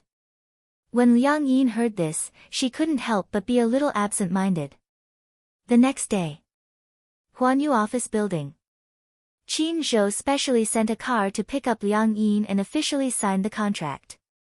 In the conference room, Qin Zhou and a few of Huanyu's higher-ups were all present. Liang Yin sat down and Qin Zhou let her have a look at the contract. Liang Yin also looked at it carefully. When she reached the revenue-sharing part of the agreement, she was a little surprised. Qin Zhou had signed a 50-50 split with the company. Didn't you say, it's a 30-70 split? Qin Zhou smiled and asked, didn't I also say that I won't personally manage artists anymore? Liang Yin was stunned for a moment before she suddenly laughed. You don't keep your word. Chapter 3980. You're going back on your word. You're still pretending to be innocent. Qin Zhou was annoyed and put out his cigarette. Is there a problem? You can bring it up now. After all, we haven't officially signed the contract yet. Any suggestions can still be discussed. You make it sound like I'm signing a contract to sell myself. That's true. Qin Zhou pointed at the contract and said, this is a contract to sell yourself. I'm only concerned about one thing, Liang Yin asked tentatively, if I want to fall in love one day, can I be free to do so? Qin Zhou smiled and said meaningfully, that depends on who it is. Looks like it's really an overbearing contract. You don't even have the basic freedom to fall in love. Qin Zhou snorted. So, it's not too late for you to back out now. Liang Yin pursed her lips and smiled, but she didn't say anything. Instead, she grabbed the pen and signed her name directly. At the same time, she pressed her thumbprint. Qin Zhou suddenly asked, "Why do you want to enter this industry?" Liang Yin raised her head and looked at him seriously. She answered honestly, "I just want to become a better woman." Only by becoming better could she be a match for him. She couldn't muster up the courage to confess because she felt that she didn't have the confidence to be in a relationship with such a good man. Only when they were on the same level could their relationship last longer. Liang Yin felt that she wasn't good enough, so she wanted to work hard to become better. "I'm done signing." Qin Zhou saw that she was done signing and took the contract over. He stamped the official seal and signed his name. A few of the higher-ups lowered their heads and looked down. They kept sizing up Qin Zhou and Liang Yin. At first, when they heard that Qin Zhou was going to make a comeback and manage an artist again, they were puzzled. After all, with Qin Zhou's current qualifications, it wouldn't be an exaggeration to say that he was highly respected in Huanyu. As an honorary director of Huanyu, he didn't need to manage an artist personally. However, when Qin Zhou mentioned that he wanted to sign Liang Yin, they were puzzled. What kind of artist would make Qin Zhou want to manage her personally? Hence, they wanted to see what kind of newcomer would make Qin Zhou personally come. In the end, looking at it, it seemed like it was not as shocking as they had imagined. In this industry, there were many stunning beauties. Huanyu's #1 actress, Yun Shishir, was considered to be in a semi-retired state. However, with her beautiful looks and heaven-defying acting skills, it was still difficult for anyone to shake her position. However, after Yun Shishir, the female artistes were indeed lacking in stamina. Huanyu's higher-ups also wanted to groom a few more female celebrities as Yun Shishir's successors. Liang Yin was indeed a good choice. But it wasn't enough to make Qin Zhou personally bring her over. Therefore, some people suspected that there must be something going on. However, Qin Zhou would never sleep with an actress, so there was definitely no relationship between the two of them. Could it be Qin Zhou is interested in Liang Yin? Or was it some special relationship? They couldn't figure it out. Qin Zhou stood up and said, "All right. It's getting late, let's have a meal together." The group immediately agreed with a smile. Chapter 3981. During the dinner, Qin Zhou and Liang Yin finalized a few matters. Before the official announcement of her debut, the packaging team proposed a plan to create hype. Qin Zhou specifically asked for Liang Yin's opinion. After all, as a newcomer and inexperienced, it would be difficult for her to raise the price when she took on scripts and activities in the future. Although Liang Yin's acting skills were good and her acting skills were good, Qin Zhou had also roughly scanned through the scenes that she edited.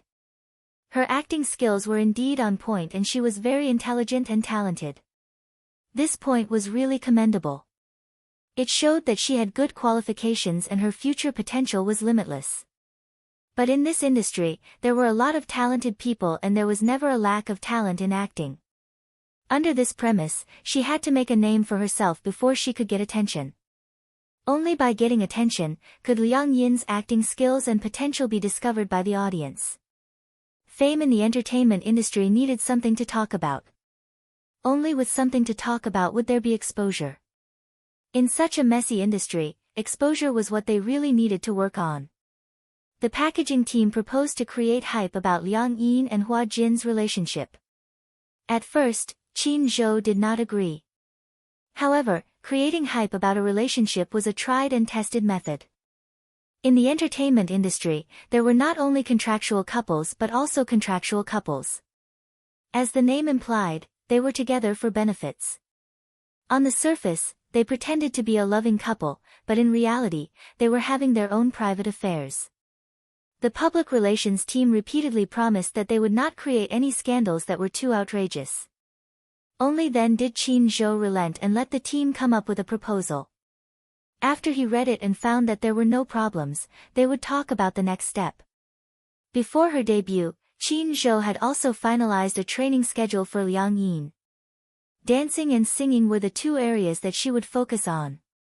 If Liang Yin could be groomed into an all-round artist, that would be the best. In addition, her ability to react on the spot and her acting skills were also part of the training. For this, Qin Zhou specially contacted a famous academic professor to guide Liang Yin. At that time, Liang Yin found out that the professor that Qin Zhou contacted for her cost a lot of money per lesson. It was 6 figures per lesson. She was stunned. 6 figures. What kind of concept was that? It was said that the professor was Li Changde, an honorary professor of Beijing Film Academy. He had groomed 3 best actors and 2 best actresses. In the industry, he was definitely well respected. Many A-list celebrities were in awe of him. Moreover, he was also a consultant for many movies.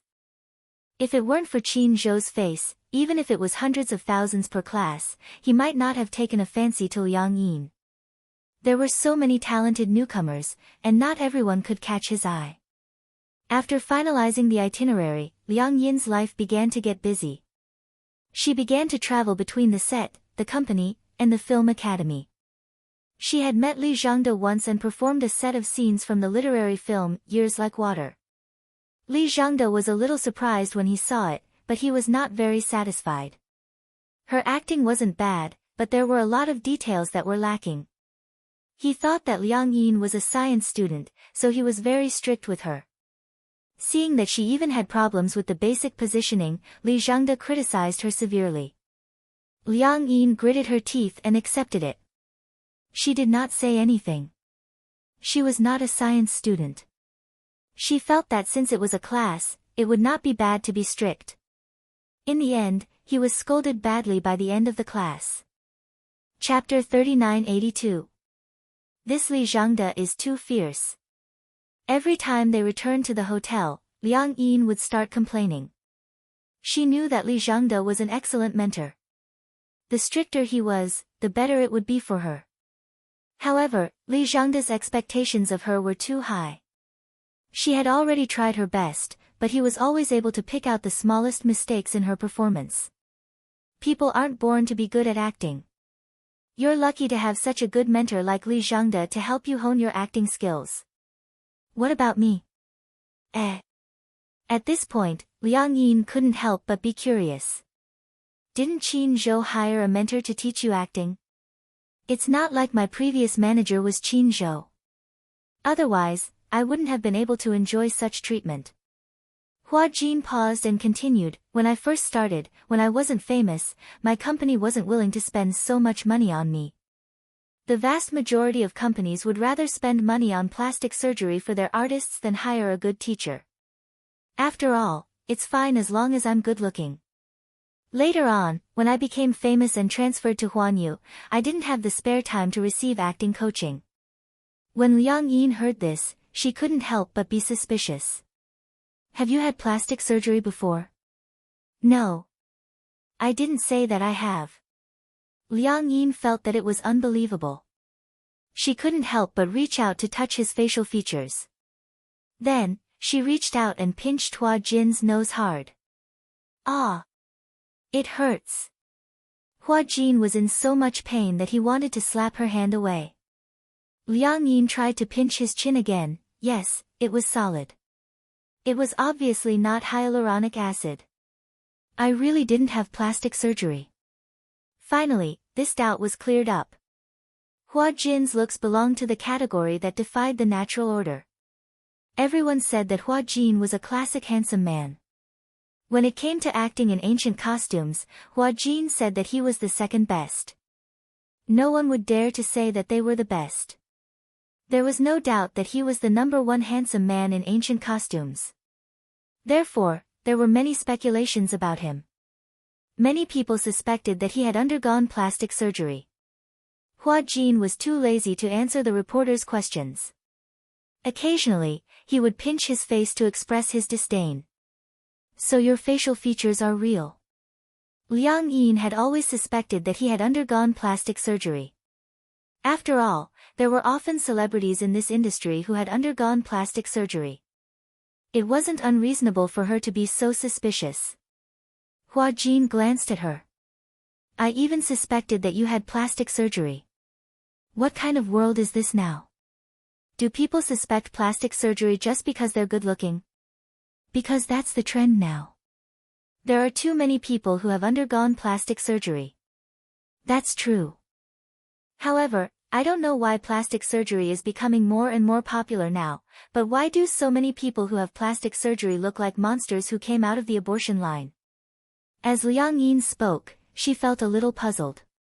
Say, in the past, when plastic surgery was first developed, those who underwent plastic surgery were more natural and exquisite.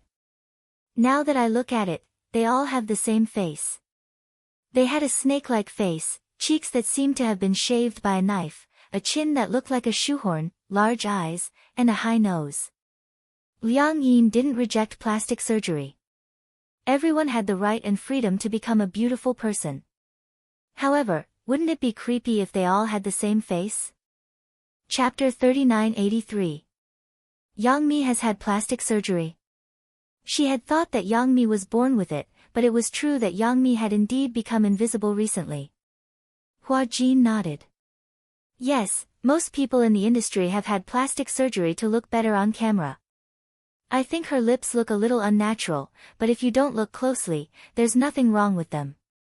Hua Jin began to reveal, her lips have had surgery to make them pouty. She even had a smile at the corner of her mouth. Her dimples were also done through surgery.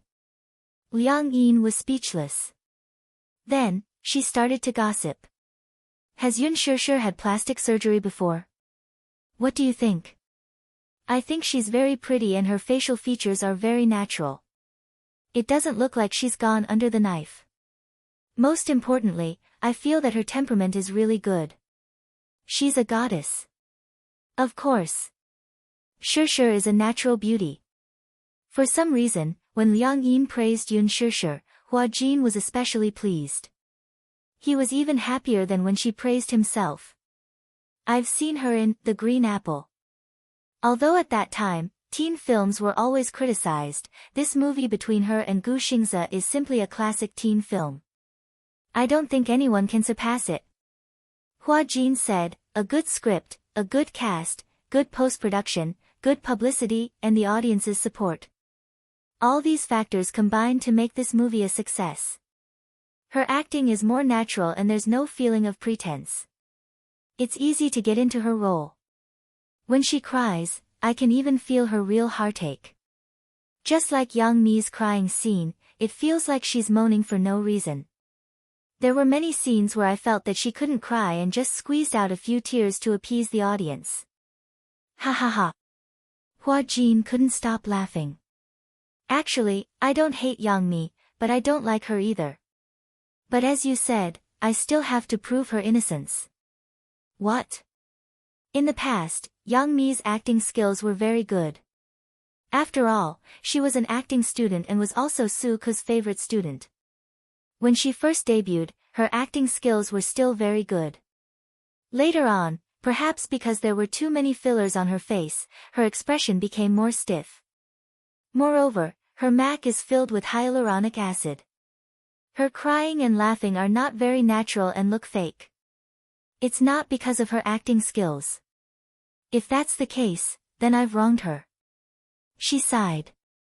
The female celebrities from the previous generation are the ones who are truly peerless. That's the filter of that era. It's blurry and hazy, and the facial lines aren't very deep. If we were to use high-definition cameras to take pictures, the pimples and acne would all be exposed. As he spoke, Hua Jin continued, however, I pay more attention to temperament. I think that in terms of temperament, no one can compare to our Shishir. Good, good. Your Shishir is the most beautiful and has the best temperament. That's the truth. The two of them chatted in the room and even finished memorizing the script. Perhaps it was too boring, the two of them started gossiping and only went to bed when it was very late. Li Zhangda's class was held once a week. Qin Zhou obviously spent a lot of money on Liang Yin. One class cost 100,000 yuan. It was said that Qin Zhou was a big shot and gave her a friendly discount. Chapter 3984. Initially, Li Zhangda was moved by Qin Zhou's sincerity. Later on, he really felt that Liang Yin was a good seedling, so he taught her seriously. During the 5th period, Liang Yin thought that she would have to spend another period in Li Zhangda's bubble. She did not expect Li Zhangda to praise her for the first time. "You acted well." Li Zhangda gave such a comment. When Liang Yin heard it, she was instantly overjoyed. Don't underestimate these words. Coming from Li Zhangda's mouth, it was a huge compliment. But don't be too smug. Li Zhangda muttered, "Young people, don't get complacent just because of a little praise. Keep your cool and think about the details. It's rare for you to praise me. Can't you let me be happy for a while?" Liang Yin said coquettishly. After a few classes, she left a good impression in front of Li Zhangda. Li Zhangda also gradually liked this humble student. She did not hold back and gave everything she had. The profession of acting is actually derived from dramas. In the past, when there were no dramas or movies, a stage was set up. A few people dressed in clothes would sing and dance on it, and the audience would be entertained. Later on, the film industry in China started to develop. The first drama, A Mouthful of Vegetable Pancakes, was filmed, and there was such a beginning. After a pause, Li Zhangda continued, "Life is like a play, and a play is like life. A truly good actor can act out all kinds of situations in the world. Whatever he or she acts, he or she can act out. Aside from some people having talent, most of them have to learn. Look, in the past, there was an artist who, in order to draw a good character, sat on a chair on the street and observed the expressions of everyone passing by. Only then could he draw out the spirit of the character. First of all, you have to know what you are acting as and what you look like. For example, if you are acting as a police officer, you have to portray that righteousness. Carefully analyze the character's personality and expression. Through daily observation, life experience is also an important part. Otherwise, why would some people go to a mental hospital to experience mental illness for a few weeks? Li Zhangda continued, "Also, the most important thing is that you have to understand the script, carefully understand the character's psychology, and be immersed in the character. To be an actor, one must first get into character. Otherwise, it would be impossible to expect the audience to get into character. Also, you're still lacking in the basics of your lines. You should practice more. You should know that none of my students use post-production dubbing. It's only in China that we have dubbing actors. In the past, the foreign dubbing actors were all actors. When they dubbed for animations and foreign translated films, they would read their own lines. In China, look at the youngsters nowadays. Some of them can't even speak Mandarin well and come to act. What a disgrace." It was obvious that Mr. Li was dissatisfied with the current entertainment industry. After listening to his complaints, Liang Yin ended the class for the day. Qin Zhou happened to be free, so he took her back to the hotel. Along the way, Liang Yin was very happy. She boasted to Qin Zhou, "Today, the teacher performed for me. He said that I've improved a lot." Qin Zhou laughed. "That's a good thing." "That's right. You don't know how difficult it is to get him to perform alone." As Liang Yin spoke, she probed, "Say, this class costs 100,000 yuan. Are you going to pay for it?" "The company will pay." Chapter 3985. The company will pay for it. Then, Liang Yin was a little worried. "What if I can't earn it back?" Qin Zhou smiled. "The artists I take care of only earn too much. There's no such thing as not earning enough money. Usually, packaging a newcomer, from debut to fame, will cost at least a few million. This is nothing. You don't have to worry about it." Liang Yin swore, "I will act well and not let you down. The most important thing is not to let yourself down." "Okay." A week after signing the contract, the signing fee was transferred to Liang Yin's account on time. Early in the morning, Liang Yin had just woken up when she heard a ding from her phone. She picked up her phone and saw that there was a message showing that money had been transferred to her account.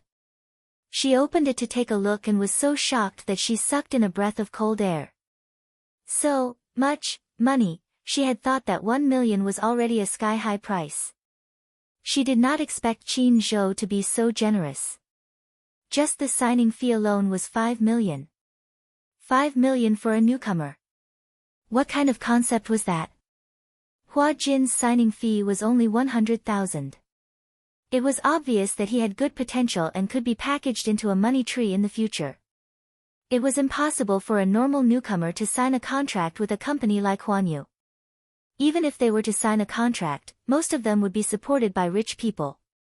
Moreover, Huanyu would be given a considerable amount of packaging fee to package the artist. Liang Yin was the only one who had made her debut with nothing and even received a signing fee of 5 million yuan. Liang Yin was so shocked that she was dumbstruck. She called Hua Jin. Holding her phone, she said in surprise, "Hua Jin. I'm rich. 5 million. When Hua Jin found out that she had received a signing fee of 5 million, he was envious and jealous.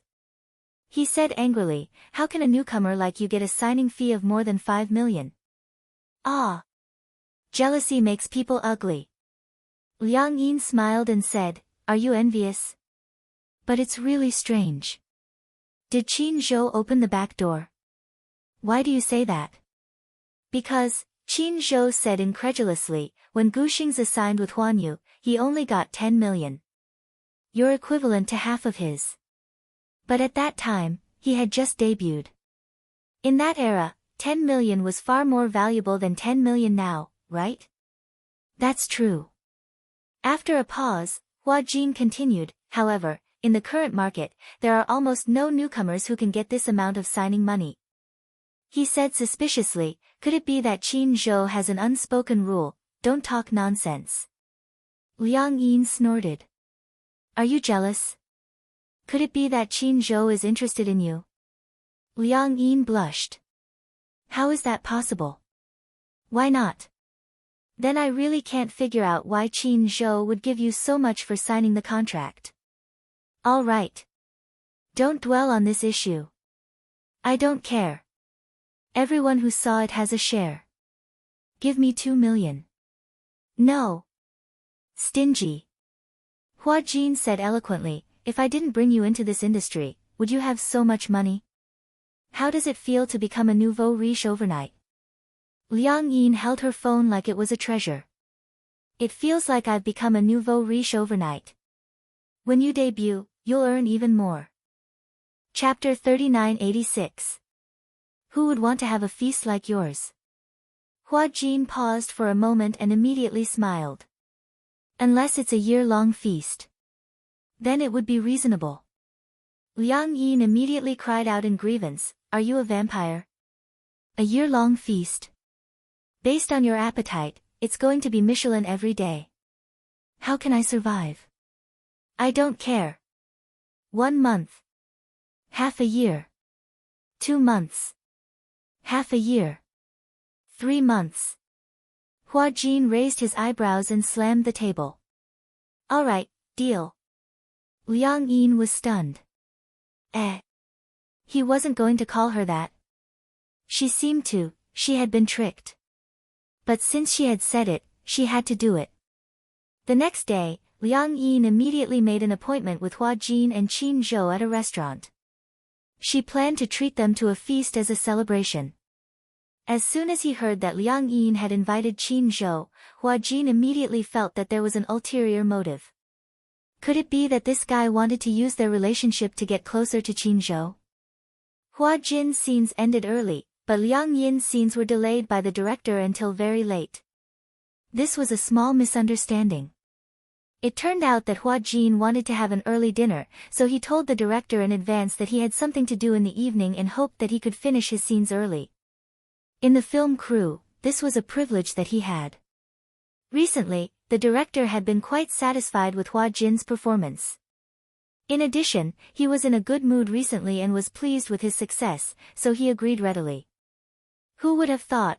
The director had scheduled his scenes to be filmed first, but in the end, the scenes of the other supporting roles were delayed. In the end, Liang Yin's scene with the female lead was scheduled for last. By the time they finished filming, it was already past 5 p.m. If Hua Jin hadn't made a call to the restaurant, they wouldn't have been able to keep their reserved seats. In the end, there were even later scenes. Qin Zhou said that he would be late for a company meeting. In the end, they had to wait for an hour. Liang Yin and Hua Jin sat in the dining room and looked around. Seeing that Qin Zhou hadn't come yet, they were a little disappointed. When exactly is he coming? Liang Yin asked Hua Jin curiously, is he always this busy? Yes. Hua Jin nodded and said, after all, Qin Zhou is one of Huanyu's higher-ups. He's in charge of Huanyu's affairs, so he must be very busy. I see, Liang Yin lowered her head. At this moment, Hua Jin happened to look past her and saw the woman who walked into the restaurant and slowly walked towards the booth. Isn't this Li Jing? Li Jing. Liang Yin furrowed her brows. That name sounds familiar. I think I've heard it somewhere before. Are you stupid? Hua Jin reminded her, this is the Li Jing who was sent flying by the director before you joined the cast. She was the one who was supposed to play the role of Ubisoft. Ah. I remember now. Is she, the woman you mentioned before who got pregnant and had an abortion, which delayed the filming process? Yes. Liang Yin felt inexplicably guilty and didn't dare to look back. Where did she go? Did she see me? Why are you so guilty? I don't know. It feels weird, she's coming over. As soon as Hua Jin said this, Liang Yin was like an ostrich, lowering her head even more guiltily. Hua Jin was even more depressed. Chapter 3987. Oh, so it's Hua Jin. Even though Hua Jin disliked her, he still smiled politely. Hello. Why are you here? Are you having your meal here too? As Li Jing said this, she turned around and glanced at Liang Yin. Her expression changed. She felt that this woman, who had her head lowered, was strangely familiar, but she couldn't recall her name. After a long while, she suddenly got a shock and her brows furrowed even deeper. It was her. Some time ago, one of the crew members she got to know had sent her a photo that was secretly taken of Liang Yin on the set. One was the side of her face, the other was the front. Even though it was a little blurry, Liang Yin's facial features were still recognizable. Hence, Li Jing recognized at one glance that the woman sitting in front of her was Liang Yin. It's you. Liang Yin. Li Jing immediately curled the corners of her mouth, smiled, and greeted him generously. Seeing that she couldn't hide anymore, Liang Yin could only brace herself and raise her head. She forced a smile and said, hello. Senior Li Jing. Ha ha ha. I don't think you should call me senior. Li Jing didn't know why, but she felt that the stiff smile on Liang Yin's face was extremely dazzling. It was a little forced, like a smile that wasn't a smile. She even felt that Liang Yin's smile had a hint of malice and mockery. Could it be that she was looking down on her? Or, originally, Li Jing had some groundless guesses about Liang Yin's role as the female lead. However, when she saw Liang Yin's smile and the way she deliberately avoided it, she felt that it was extremely strange. You. Just the two of you. Hua Jin immediately said, we even invited Qin Zhou. But he'll be a little late. We're waiting for him. So it's President Qin. But Hua Jin, why did you bring Liang Yin along when you're having a meal with your manager? Hua Jin immediately said, Liang Yin is also an artist under Qin Zhou. What is it? Li Jing immediately looked surprised. Didn't Qin Zhou already say that he won't be personally leading people? Why did you sign another artist now? Hua Jin immediately turned lukewarm. I'm not qualified to ask about CEO Qin's matters. Hearing this, Li Jing also felt awkward. She casually said something and smiled at Liang Yin. Aya, you're so lucky to be with President Qin. With that, he immediately left with his tail between his legs. Hua Jin had said that to protect Liang Yin. On one hand, he was reminding Li Jing that Liang Yin was Qin Zhou's woman and she shouldn't be disrespectful. On the other hand, he was telling her that they didn't welcome her. Li Jing looked very embarrassed. Liang Yin watched Li Jing's departing figure with lingering fear in her heart. She did not say anything. The way Li Jing glared at her just now was so scary. Although he was smiling, the look in his eyes was as if he wanted to cut off a piece of her flesh. It was too terrifying. After Li Jing sat down at a table by the window, she didn't feel good about it. Meeting Liang Yin in this restaurant was totally unexpected. However, when she saw Liang Yin, she felt a sense of humiliation. She had always suspected that her role had been snatched by someone else. She didn't believe that the director would fire her over such a small matter. Someone must have done something behind the scenes.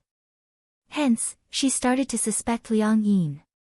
She suspected that this unknown newcomer had stolen her role. Chapter 3988. The most important thing wasn't how good the show was. It was because Hua Jin was the main lead and one of the investors was Huan Yu. This meant that from the moment the show was broadcast, it would definitely be on the hit list. Moreover, Huan Yu would spare no expense in promoting the show. This meant that the show would have more exposure and popularity. What she lacked the most was popularity and popularity. What she lacked the most was popularity and popularity. If she could borrow Hua Jin's popularity and gain some popularity, then it would be self-evident that it would be beneficial to her. The role of Gu Bunyo wasn't very important in the show, but she was definitely an important character. Moreover, she had a good personality and would definitely attract a lot of fans. She was counting on this role to take her career to the next level. She hadn't expected that she would have almost completed all the scenes for the role of Gu Bunyo, but in the end, the director had actually fired her. Moreover, all her scenes had been edited out and a new actress had been chosen. This new actress was Liang Yin. How could she not hate her? Li Jing sat in the booth.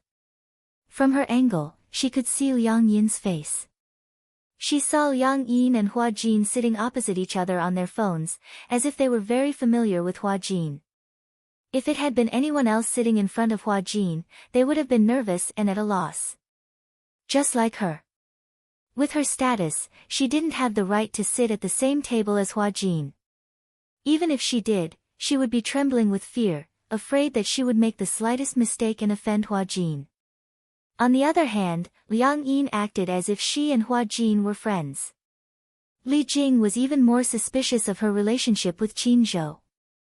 Could it be that Liang Yin and Qin Zhou were very close, so Hua Jin also saw her as a close friend? After all, Qin Zhou was his superior. In that case, one couldn't help but wonder what methods Liang Yin had used to get to the top. Li Jing had been secretly observing them. She saw Hua Jin look at the time and suddenly call the waiter over. After a few words, the waiter started to serve the dishes one after another. It seemed that he didn't intend to wait any longer. The two of them chatted as they ate. Liang Yin looked out of the window from time to time, as if she was waiting for Qin Zhou. Not long after, Li Jing saw Liang Yin stand up and walk towards the bathroom. She also stood up and followed her into the bathroom. Liang Yin walked out of the bathroom. Just as she walked to the sink, she bumped into Li Jing. She was shocked and immediately reacted. The corners of her mouth stiffly twitched. "Senior Li Jing, why are you here? Speak." Li Jing opened her mouth without warning, but her tone was like a judge. "How did you get the role of Ubisoft?" Liang Yin's heart trembled. She said honestly, Hua Jin told me that the role of a bookie is being reselected. He was the one who helped me get the chance to audition." Li Jing didn't go straight to the point either. Instead, she beat around the bush and said sarcastically, "I was wondering why the director sent me away for no reason." "So it's because of you. You stole the role." Liang Yin was a little surprised when she heard this. It sounded as if Li Jing was suspecting that she was the one who had secretly snatched the role. Liang Yin felt that she had been misunderstood and felt a little wronged. Chapter 3989. But the problem was, didn't the director fire her out of anger because she had messed around in the production team and got pregnant and had to go for an abortion, causing many actors in the production team to wait for days in vain? Hua Jin was the one who told her about this, so it should be quite credible. Why did she push all the blame onto her just by opening and closing her mouth? Liang Yin smiled and immediately said, "Senior Li Jing, you're wrong. I didn't steal your role. What right do I have to steal it from you? I didn't use any underhanded means to get this role. A clean conscience is not afraid of a crooked shadow. I definitely didn't use any underhanded means to steal your role." With that, Liang Yin was about to leave. However, Li Jing blocked her footsteps with her body. A clean conscience is not afraid of a crooked shadow. What a clean conscience is not afraid of a crooked shadow. Then shouldn't you explain why Huan Yu's top manager, Qin Zhou, no longer manages artists and retired behind the scenes? Why did he make a comeback and manage an unknown newcomer like you? At that time, her attitude was still very polite. If this Liang Yin was related to Qin Zhou, she would have a way to back off. Liang Yin pursed her lips and said, "My relationship with CEO Qin isn't what you think. I don't know why he signed me, but it's my honor that he's willing to manage me. Also, CEO Qin is a very nice person. Please respect him and don't speculate about our relationship." Moreover, what was the relationship between her and Qin Zhou? Why should she report it to her? "Both of you," Li Jing said coldly, "did something happen? You don't have to hide it. Since we're both in this industry, don't think that you can hide your dirty tricks from others. To put it nicely, it's just a fig leaf. Who doesn't know how you got to where you are? But who asked you to have such a pretty face? Otherwise, you wouldn't have been able to seduce Qin Zhou. But I'm really envious of you. What kind of man is Qin Zhou? He's so high and powerful. It's your fortune to be able to seduce him." Liang Yin was stunned. She didn't expect Li Jing to speculate about her relationship with Qin Zhou so maliciously. When it came to Qin Zhou, she immediately became serious. Please show some respect. She was extremely protective of Qin Zhou. She didn't want Qin Zhou to be judged as such an ugly person because of her. What? Li Jing smiled. Don't think that I don't know what kind of person Qin Zhou is. When he signed Yun Shishir, I heard that Yun Shishir had done a lot of dirty things in order to get to the top. What a pity for Mu Yaja of Xingyu Financial Group. Such a grand wedding was given to such a filthy woman. He must have been cuckolded by a thick stack. Pa! Liang Yin didn't even think before throwing a slap at her. She said angrily, "You're not allowed to criticize Yun Shishir like that." She had only interacted with Yun Shishir a few times, but she had left a very good impression in her heart. It wouldn't be an exaggeration to say that she was a goddess. She had also seen the real Mu Yaja and Yun Shishir. It seemed that they were a very loving couple. She absolutely didn't believe that Yun Shishir was the unscrupulous and promiscuous woman that Li Jing said. Li Jing's blasphemy finally made her explode. Chapter 3990. During the trip to the hot spring, Yun Shishir and Mu Yaja had taken good care of her. Liang Yin also knew what kind of person Yun Shishir was. She was Mu Yaja's wife, the wife of the CEO of the Xingyu Corporation, and the goddess of the entertainment industry. Her status was so high that no one could shake it. Li Jing's blasphemy finally made her explode. She was gauging the heart of a gentleman with her own mean measure. No one would believe that Yun Shishir would ignore Mu Yaja's protection and run off to flirt with another man. It was not that Qin Zhou was not as outstanding as Mu Yaja, but Yun Shishir did not have to do that. Moreover, Qin Zhou and Mu Yaja were close friends. With Mu Yaja's methods, there was nothing that could be hidden from him. He and Qin Zhou were so close, which only proved that there was nothing between Qin Zhou and Yun Shishir. It was one thing for Li Jing to criticize her, but she even humiliated Qin Zhou and Yun Shishir. This was something that Liang Yin could not stand. You're not allowed to humiliate Qin Zhou and Yun Shishir like this. Liang Yin said angrily, Li Jing, I respect you as my senior, so I've always been very polite to you. But don't take my respect for you as a disrespect. People care about their dignity. Do you think others don't know why you were kicked out of the production team? Hearing this, Li Jing's face changed and turned ashen. What do you mean by that? Liang Yin snorted and said, almost everyone is spreading the news about you fooling around in the production team. There's no smoke without fire. You can't deny this, right? Li Jing's face darkened. What nonsense are you talking about? Whether it's nonsense or not, you know it in your heart.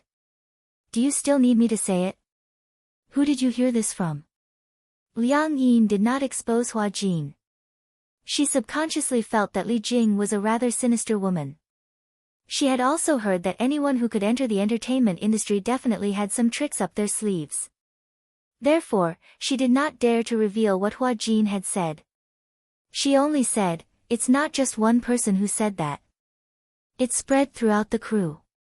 Everyone doesn't say it on the surface, but in their hearts, they all know why the director sent you flying.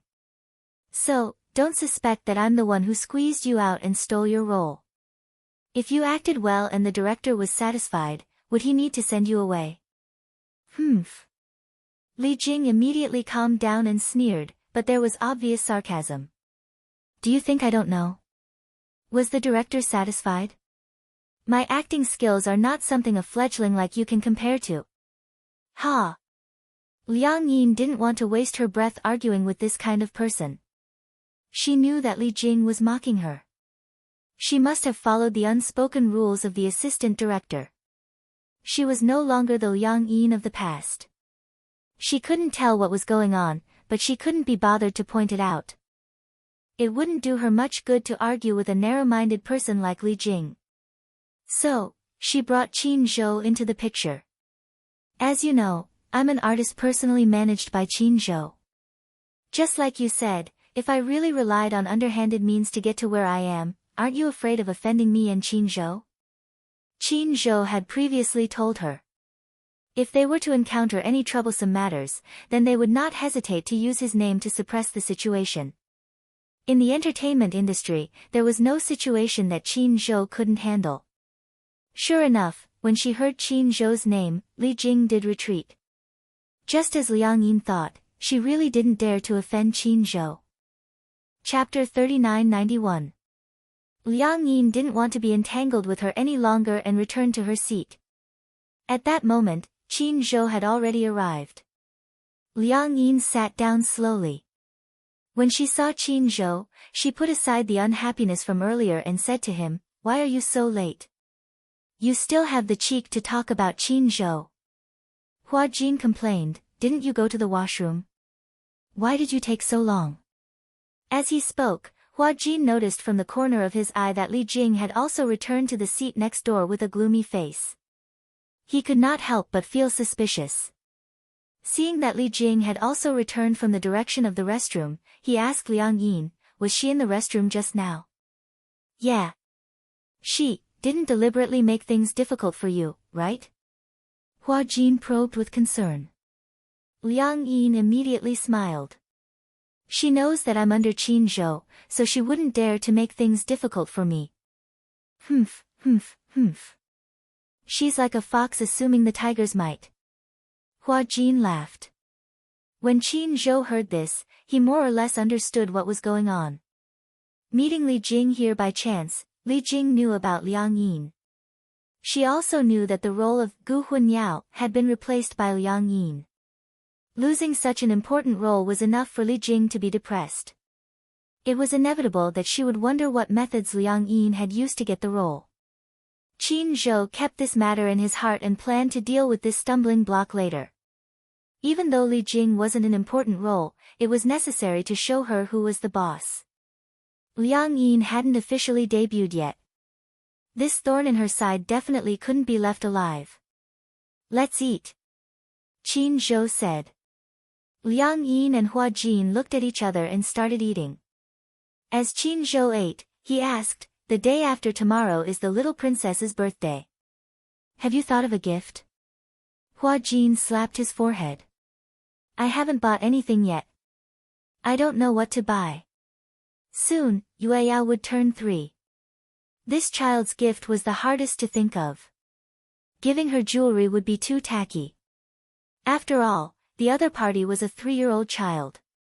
The gold and silver jewelry were all given by the older generation. Children would definitely like children's items, but this was the most difficult thing to imagine. Building blocks? The Mu family's children's room was filled with the most popular toys. Yueyao's second brother was the chairman of Liji Holdings. It could be said that all of Yueyao's childhood toys had been bought by Yu. He couldn't give her the toy. Then, Hua Jin probed Qin Zhou, what do you plan to give her? I've already ordered a BJD doll a year in advance. It's made according to Yueyao's appearance. It's a private custom-made one. Hua Jin was speechless. That should be very expensive, right? It's not expensive. It's only $300,000. How could this be called not expensive? Hua Jin's lips twitched. This Qin Zhou was too cunning. He had actually started planning this year's birthday gift a year in advance. This time, Hua Jin was very troubled. He didn't know what to give her. Liang Yin, who was standing beside him, was even more confused. A few $100,000 was not expensive. Poverty had limited her imagination. Hua Jin said, Liang Yin, let me ask you something. What? What gift did you wish to receive when you were young? When Liang Yin heard this, she looked a little uncomfortable. I didn't celebrate my birthday when I was young. Why? Because, Liang Yin laughed dryly. No one remembers my birthday. After a while, I felt that birthdays were not necessary. Chapter 3992. She had grown up in a broken family and had never had a complete family, let alone a complete birthday. It was as if her birth wasn't worth celebrating. Hua Jin saw the loneliness on her face and thought that he had touched her sore spot. He said awkwardly, sorry. Ah, why are you apologizing? Liang Yin hurriedly explained, actually, I don't think it's a big deal. I don't really care about birthdays, but if it were me, when I was young, she thought for a while and said slowly, no matter what the present is, as long as it's a birthday present, I will like it very much. Really? Yeah. Actually, it doesn't matter what the present is. What's important is the thought behind it. When you open the present, nothing can compare to the feeling of anticipation. It doesn't matter if it's expensive or not. What's important is the feeling of anticipation and surprise. Qin Zhou looked deeply at Liang Yin but didn't say anything. Instead, he pretended to ask casually, when is your birthday? I don't seem to remember. I don't really celebrate my birthday. Hua Jin asked Qin Zhou, help me think. What should I choose for Yueyao's birthday? Think about it yourself. Qin Zhou snorted. Don't you think it's a little late to be thinking about a birthday present now? If you had prepared it earlier, you wouldn't have been so flustered. Hua Jin ignored him and said to Liang Yin, accompany me to the mall tomorrow. Qin Zhou immediately interrupted Hua Jin. She has class tomorrow. If you want to go, you can go by yourself. Hua Jin's face was full of resentment. Seeing Hua Jin's regretful face, Liang Yin couldn't help but laugh. How about this? I'm free tomorrow night, so I can accompany you to the mall. Great! Hooray! Hua Jin gave Qin Zhou a look as if he was showing off. Liang Yin smiled, but the corners of her lips suddenly froze. She didn't know why, but she was inexplicably envious of Yueyao. There was even an element of jealousy. Of course, her jealousy wasn't malicious. She was simply envious that Yueyao was able to grow up in such a beautiful environment. Her mother doted on her, and her father doted on her. Everyone in the family treated her like a precious pearl. People were born different from each other. At night, when Qin Zhou returned home, he passed by the study. He suddenly thought of something and walked into the study. There was a stack of documents on the desk. He casually picked it up and pulled out a few pages. He flipped to one of the pages. It was information about Liang Yin. On it was Liang Yin's ID number. With the ID number, Qin Zhou obtained her date of birth. Generally speaking, the birth date on the identity certificate was usually the Gregorian calendar. Then, in terms of the lunar calendar, at the beginning of the next month. Qin Zhou smiled, closed the file, and left the study. Hua Jin pestered Liang Yin to go to the mall to buy a gift. In the end, under Liang Yin's guidance, they finally chose a princess dress. Liang Yin liked it very much. Hua Jin didn't know how to choose a birthday gift for a girl. But when he saw that Liang Yin had chosen a dress that was suitable and beautiful, he bought it for 20,000 yuan. Chapter 3993. It happened to be the weekend on Yueyao's birthday. Hua Jin originally wanted to bring Yueyao along, but Yueyao had to stay with the crew to catch up on the progress. Therefore, she asked Hua Jin to bring the gift she had prepared for her. Hua Jin did not expect Liang Yin to be so thoughtful as to secretly prepare a gift. He did not know what she had prepared. Along the way, his curiosity was about to explode. He stared at the gift box anxiously, but in the end, he restrained himself. When Hua Jin arrived at the Mu family's house with Liang Yin's gift, he realized that the gifts from relatives and friends were piled up on the floor of the living room. Yun Shishir sat on the floor with Yueyao in her arms, encouraging her to open the gifts. On the side, Yu Yu and Xiao Yichen provided assistance. After all, it was really tiring to open so many gifts. All the guests stood at the side with smiles on their faces, watching Yueyao open the gifts. Everyone wanted to see if Yueyao liked the gifts they had given her. Most of the guests were close to the Mu family. Some were senior executives of Xingyu Financial Group, and some were personal friends of Mu Yaja and Yun Shishir. Hua Jin glanced casually and saw a key lying quietly in a diamond-studded gift box at the side. This key was quite retro. It had a hollow rose pattern, like the style of a medieval European palace. He asked Yun Shishir curiously, "Who gave you this key?" Yun Shishir looked up and smiled helplessly. "Shao Jia gave it to me." "He gave you a key?" Hua Jin was a little suspicious. He picked up the key, but could not figure out what it was. He did not know what the purpose of this key was. Yun Shishir said helplessly, "It's the key to a castle." Hua Jin was speechless. Gong Jia gave Yueyao a castle. Had he always been so generous? The castle. I heard that it also comes with an island. Hua Jin mumbled, "What a big deal." Little Jia said that he only has one niece, so of course he has to give everything he has. However, I also joked that if he gave Yueyao a castle and an island every year for her birthday, he would probably go bankrupt before Yueyao reached adulthood. Yu Yu looked up and revealed a sinister smile on her exquisite face. "When it's my birthday, he'll give me a castle too. That'll be interesting." As far as he knew, Gong Jia owned 4 castles, 6 islands, and 3 private jets. Xiao Yichen had always been thinking about the super luxury yacht under Gong Jia's name. He planned to ask him for it on his birthday. Hua Jin carefully put the key, which was worth tens of millions of dollars, aside and rubbed his hands. At the same time, he passed the birthday gifts that he and Liang Yin had prepared for Yun Shishir. "Here. This is the birthday gift I prepared for Yueyao." Yun Shishir took it and realized that there were 2 gifts. "Why did you give me 2? One is for Liang Yin." "Liang Yin? Ah." Yun Shishir suddenly remembered.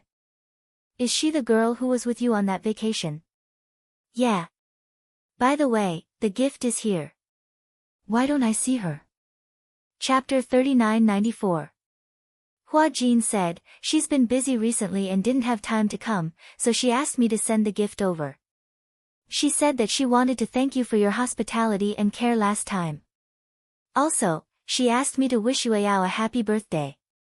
As he spoke, he suddenly felt a chill run down his spine.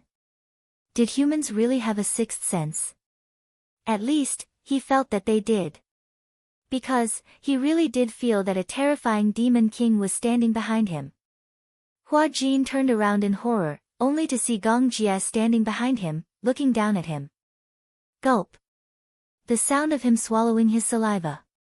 Yun Shishir looked at Hua Jin and then at Gong Jie, not knowing whether to laugh or cry. She didn't know why, but whenever the two of them met, there would always be a tense confrontation. They couldn't get along well at all. Yun Shishir helplessly tugged at Gong Jie's sleeve and asked hesitantly, "You? Why are you staring at Hua Jin like that? It's as if you want to swallow him alive." Gong Jie turned around. When he faced Yun Shishir, he immediately smiled gently. "Why would I? Sister." When he faced Yun Shishir, his smile was as gentle as it was gentle. Hua Jin quickly diverted his attention. He squatted in front of Yueyao and clapped his hands to attract her attention. "Uncle Hua Jin will open the present with you, okay?" Yueyao shook her head and said in a childish voice, "I can't open it anymore. I want to play with this." The little fellow was only 3 years old. She still had a childish voice. If one had to describe her, it would be like a kitten that had just been weaned off milk, squeaking and squeaking. She had just grown a new row of teeth, and when she smiled, it was as if she was encrusted with a beautiful shell. Because it was her birthday, Yun Shishir helped Yueyao change into a beautiful princess dress. The fluffy skirt wrapped around her fair and tender legs, and she wore a crown of the Ice Snow Princess series on her head. Anyone who saw her couldn't help but want to hug her. However, not everyone could hug this noble little princess. With Yu Yu and Xiao Chen around, and Mu Yaja, Yueyao's little feet usually didn't even have a chance to touch the ground. Yun Shishir always said that even if she was a girl, she should not be so spoiled, lest she develop princess syndrome. In the end, what did Mu Yaja say? Mu Yaja's daughter, is a princess syndrome. It was rare for Gong Jie to speak up from his brother-in-law's perspective. Our Yueyao was born a little princess. What's wrong with being delicate like a princess? Yun Shishir didn't know whether to laugh or cry, but she also felt a little worried. With Mu Yaja and Gong Jie, the two of them doted on Yueyao so much. In addition, there were 2 older brothers. However, the most amusing thing was that Yun Shishir didn't really spoil Yueyao, but Yueyao was the closest to her. Mu Yaja was also very surprised. Once, he specially asked Yueyao about everyone's ranking in her heart. Yueyao's ranking was like this. Yun Shishir was the most senior. Then, in order, Mu Yaja, Yu Yu, Gong Jie, Xiao Chen, Hua Jin. Gong Jie felt especially wronged. He doted on Yueyao as much as Mu Yaja, so why was his ranking so low? Chapter 3995. Yun Shishir accompanied Yueyao the most. Even though she was a little strict with Yueyao at times and played the role of the bad cop the most, Yueyao was still the closest to her, which made many people jealous. Hua Jin immediately said, "Then uncle will take you to the yard to play, okay?"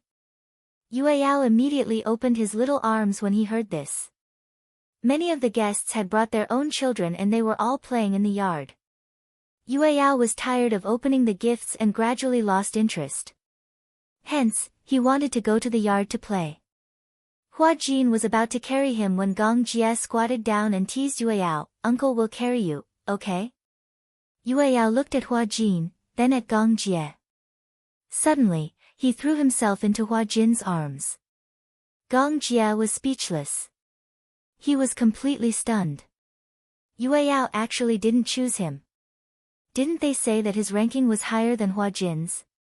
How did this little girl change her attitude so quickly? Yun Shishir laughed heartily. She leaned close to Gong Jie's ear and whispered, "Some time ago, Hua Jin bought Yueyao her favorite doll from the Frozen series." Gong Jie's face darkened even more. Weren't they just 2 dolls? What was so great about that? Hua Jin felt a sense of accomplishment when he saw Yueyao throwing herself at him.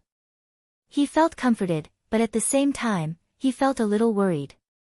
As petty as Gong Jie, he wouldn't hold a grudge, right? Forget it.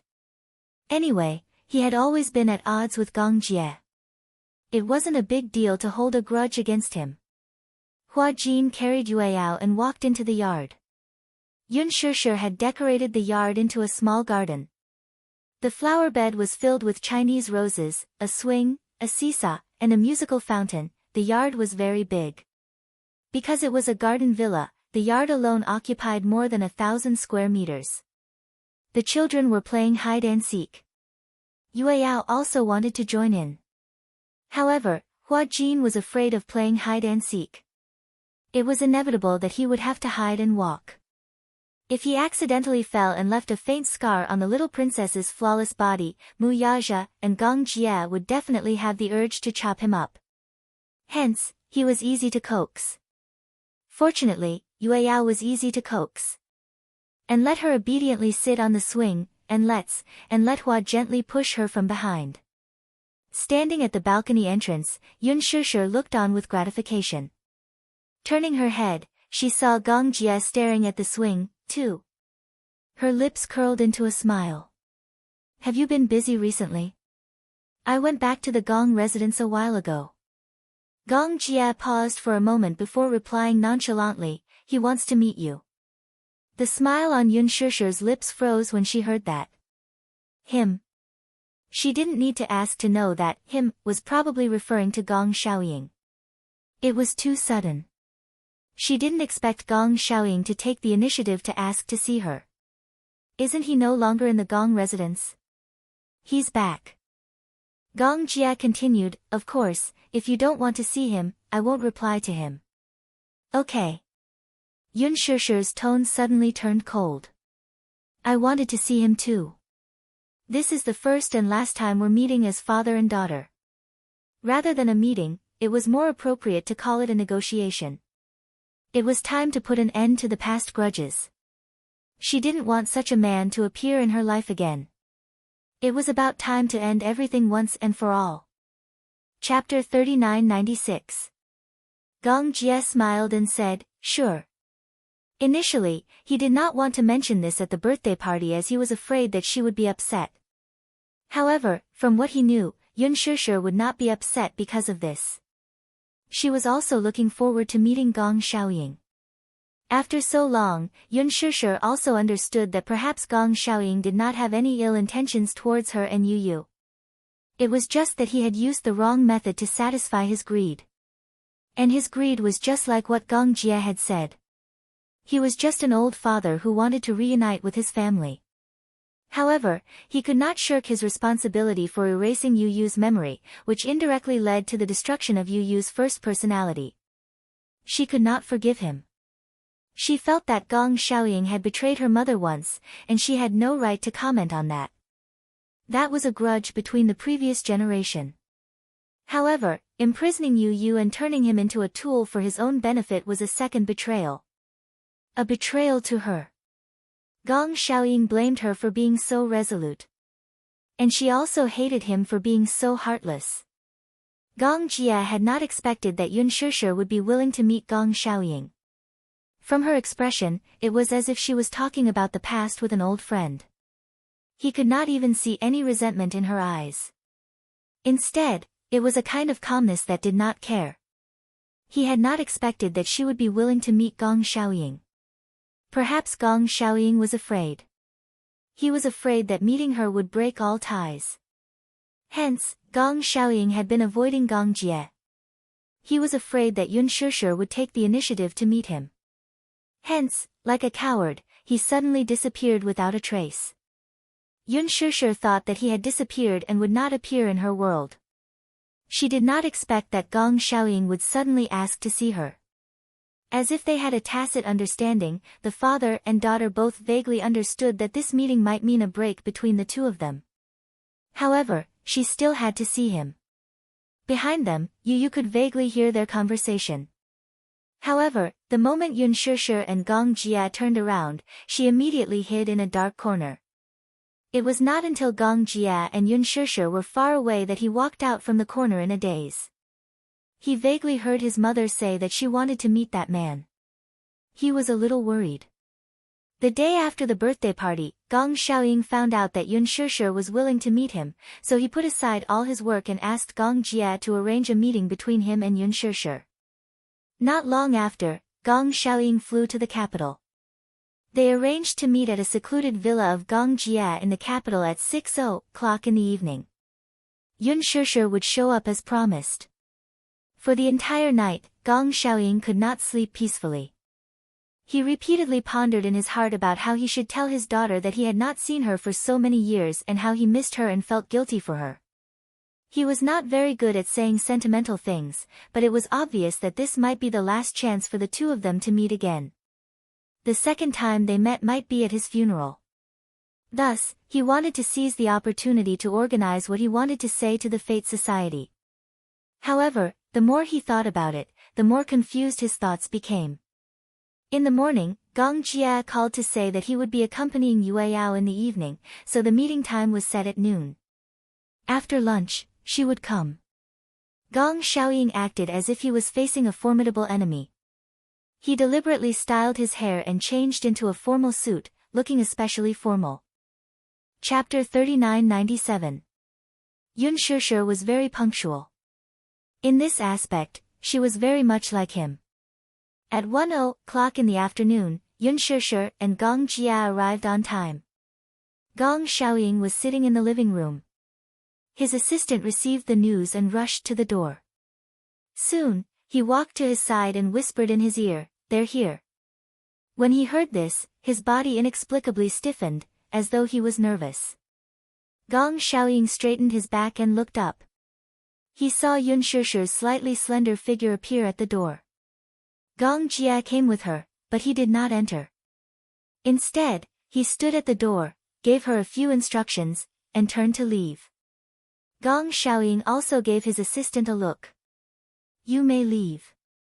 "Yes." The assistant immediately left respectfully. Yun Shishir slowly walked through the door. Behind her, the door slowly closed. She walked to the sofa opposite Gong Xiaoying. First, she looked at him calmly. Then, she closed her legs and slowly sat down. Gong Xiaoying did not try to hide his gaze as it landed directly on her body. The first thing that came to his mind was that Mu Qingsheng had actually given birth to such a beautiful daughter for him. She had a delicate and beautiful face, and her black hair was soft and smooth.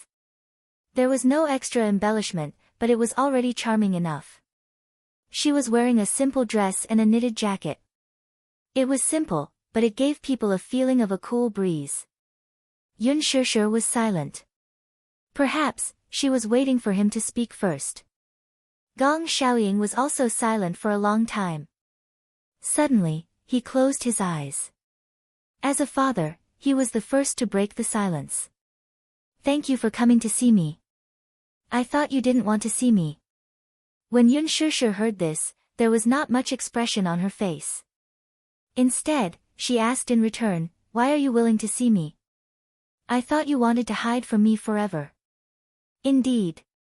Gong Xiaoying smiled self-deprecatingly. "At first, I didn't dare to see you because I felt guilty and uneasy. I was afraid that you would make a decision with me. But, someone told me." He paused and inhaled a breath of cold air. "Someone told me that if I kept hiding from you and refused to see you, I might not have the chance to see you again in this lifetime." With a sigh, Gong Xiaoying looked a little worried. "I also think it's funny. Why are we father and daughter, but we're like enemies? I won't forgive you." Yun Shishir also spoke up, but her tone was firm. "I hate you." Only these 3 words. Gong Xiaoying felt as if his heart was being pierced. In fact, he hadn't expected what she would say. The only thing he had expected was that she would say these 3 words, "I hate you." Even though he had expected this, he still felt his heart ache when she casually uttered those 3 words. "I know that you hate me." Gong Xiaoying pursed his lips helplessly. "I also know that you're here to sever our relationship as father and daughter." "I know all these." Yun Shishir heard this, but she looked down coldly. Gong Xiaoying clenched the cane in his hand. This time, he had let go of all his pride and all his hatred for the Mu family. He did not want to hate anyone, and he did not have the right to. Perhaps, he was a successful businessman. As a businessman, his achievements were eye-catching and unparalleled. But whether it was as a husband or a father, he was a failure. Chapter 3998. As her husband, he had made that woman wait her whole life, but he did not return. As her father, his daughter had turned against him and told him that she hated him. She even wanted to cut off their father-daughter relationship. Gong Xiaoying knew that he was guilty. However, he hoped that Yun Shishir could return to his side and reunite with him. However, he had used the wrong method. He had pinned the feud between the Gong and Mu families on Yun Shishir. The saddest thing for a person was to gradually become the person he hated the most. He used to hate the Mu family so much, but now, he had become the executioner he hated the most. I'm sorry. Gong Xiaoying sighed heavily. He looked up and in an instant, there was a lot of vicissitudes in his eyes. I know that you must hate me very much, and I won't shamelessly beg you to forgive me. However, I'm already very satisfied to be able to see you again. When Yun Shishir heard this, she did not show it on the surface, but there were waves of emotions in her heart. Grievance, resentment, confusion, and doubt. More than that, she felt sad for her mother. She tugged at the corner of her lips and gave an extremely pale smile. Do you know? You're sorry, but no matter how many times you say it, it's useless. You also feel guilty towards my mother, but no matter how many times you say sorry, she can't return to your side, and she can't return to my side. You've made her love you all her life, wait for you all her life, and hate you all her life. Is this something that can be redeemed with just a few words of apology? Gong Xiaoying fell into a deep silence. Yun Shishir continued, once you've caused harm to someone, no matter how many times you apologize, it won't be able to offset the harm. She can't come back, and you can't go back either. Gong Xiaoying's eyes throbbed. He hated himself for not fighting for it, and hated himself even more for making Mu Qingqing wait for so long in vain. Yun Shishir took a deep breath and asked, why did you erase Yu's memory back then? I hope, Gong Xiaoying paused and explained, I hope that he can stay by my side. After all, he is the blood of the Gong family. I don't recognize the Mu family, and I don't recognize that brat Mu Yaja either. Then, Yun Shishir asked coldly, can you return Yu to me? Hasn't he already returned to your side? Yun Shishir furrowed her brows and suddenly said hoarsely, he did come back to my side, but the old Yu has completely disappeared. He's no longer here. The current Yu has become a little unfamiliar. He can't go back to how he used to be. After pausing for a few seconds, she glared at Gong Xiaoying with hatred. It's you. If it's not you. If it's not you. You would never become like this. Do you know how much pain he's in now? Gong Xiaoying didn't want to explain himself, but at the mention of Yu, he couldn't help but say, if I didn't bring him back to the Gong family, his condition might have deteriorated rapidly. Do you know his condition? Yun Shishir was stunned. His condition isn't optimistic. If he didn't recuperate in the Gong family, his organs might have gradually withered. Gong Xiaoying wasn't lying about this. This was also the reason why Gong Jie didn't hate Gong Xiaoying that much. Chapter 3999. And reality had proven that Gong Xiaoying's actions were indeed effective. Yu's health was gradually improving. His heart's function had also increased by more than 5 times. At least, his body was no longer as weak as before. It was just that Gong Xiaoying did not tell anyone. It was fine if others misunderstood him. But Yun Shishir could not. He still had a selfish motive. He wanted to let her know his good intentions clearly. At least, for this reason, even if she did not forgive him, at least she did not want to cut off all contact with him. This was already a plea. Gong Xiaoying was such a proud man. He was high-spirited and arrogant all his life. Only in front of Yun Shishir did he lower his voice. Perhaps it was because Yun Shishir and Mu Qingqing looked too much alike. When he saw this daughter, it was as if he could see through her soul and see the woman he once loved deeply. His heart melted into a puddle. He poured all the guilt and love he had for Mu Qingqing into her, hoping to make up for his regrets and mistakes. Whether she appreciated it or not, he could not decide. He only hoped that even if she pitied him, she would not be so ruthless. Don't think that I'm her. Are you trying to brush me off with such words? Yun Shishir said angrily, you can't go back to how he was before, and this is all thanks to you. Gong Xiaoying, what is your heart made of? Is it cold? You caused my mother to suffer for her entire life, and you want to turn my world upside down before you are satisfied, right? Gong Xiaoying shook his head. But he could only shake his head. He could not explain anything else. Can you think of a way to make him go back to how he was before? Yun Shishir bit her lip hard and clenched her fists nervously. She was looking forward to Gong Xiaoying's other methods to wake up the old Yu. She wanted the old Yu to come back. Gong Xiaoying said calmly, he has a split personality. Do you know about this? Yun Shishir said, now I know. I didn't know about this before. Because he's too good at hiding. Gong Xiaoying's eyes revealed a rare look of admiration. This child has always known how to dote on others. He dotes on you and wants to protect you, so he only reports the good news and not the bad news. Is there no other way? Gong Xiaoying said, what if I say yes? Yun Shishir's originally lifeless eyes seemed to have been dyed with light all of a sudden. Her eyes widened. Really? Or, we can go back to the past and have the two personalities live in the same body. However, this is very painful. Two personalities coexisting is very dangerous. Sooner or later, he won't be able to bear the burden. Because his two personalities are opposites, they will never be able to merge or accept each other. They are destined to clash. Yun Shishir's heart ached when she heard this. The old Yu had two personalities coexisting. In front of her, he was innocent and obedient, kind and pure. But the other side was perhaps unimaginably cold. Did they have to go back to this? She couldn't bear to. She didn't want Yu to suffer like this. Then, didn't you say there was another way? Yun Shishir was full of hope. What is it? Gong Xiaoying raised his eyes. His once handsome face was now filled with vicissitudes. Or, we can awaken the first personality and let that personality kill the second personality with his own hands so that the first personality can regain his dominant position. Chapter 4000. The corners of Gong Xiaoying's lips curved upwards. In fact, the first personality will never be killed.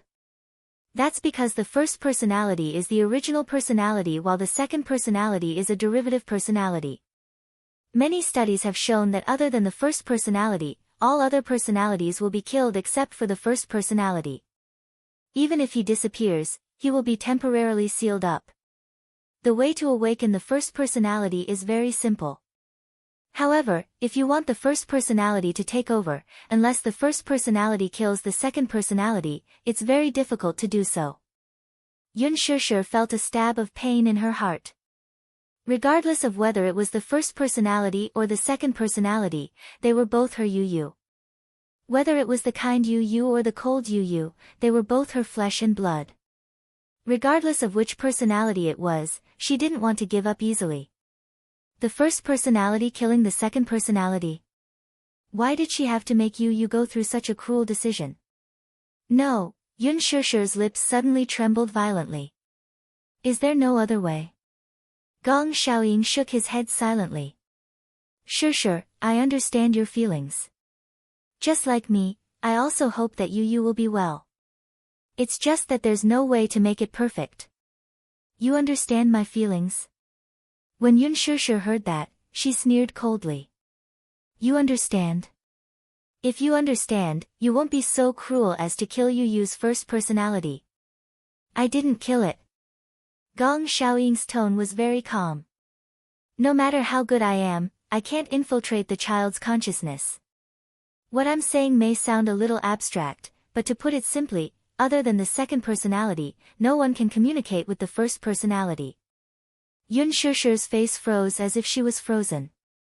I don't believe it, her gaze was empty as she muttered, I don't believe that there's only one cruel way. There must be another way.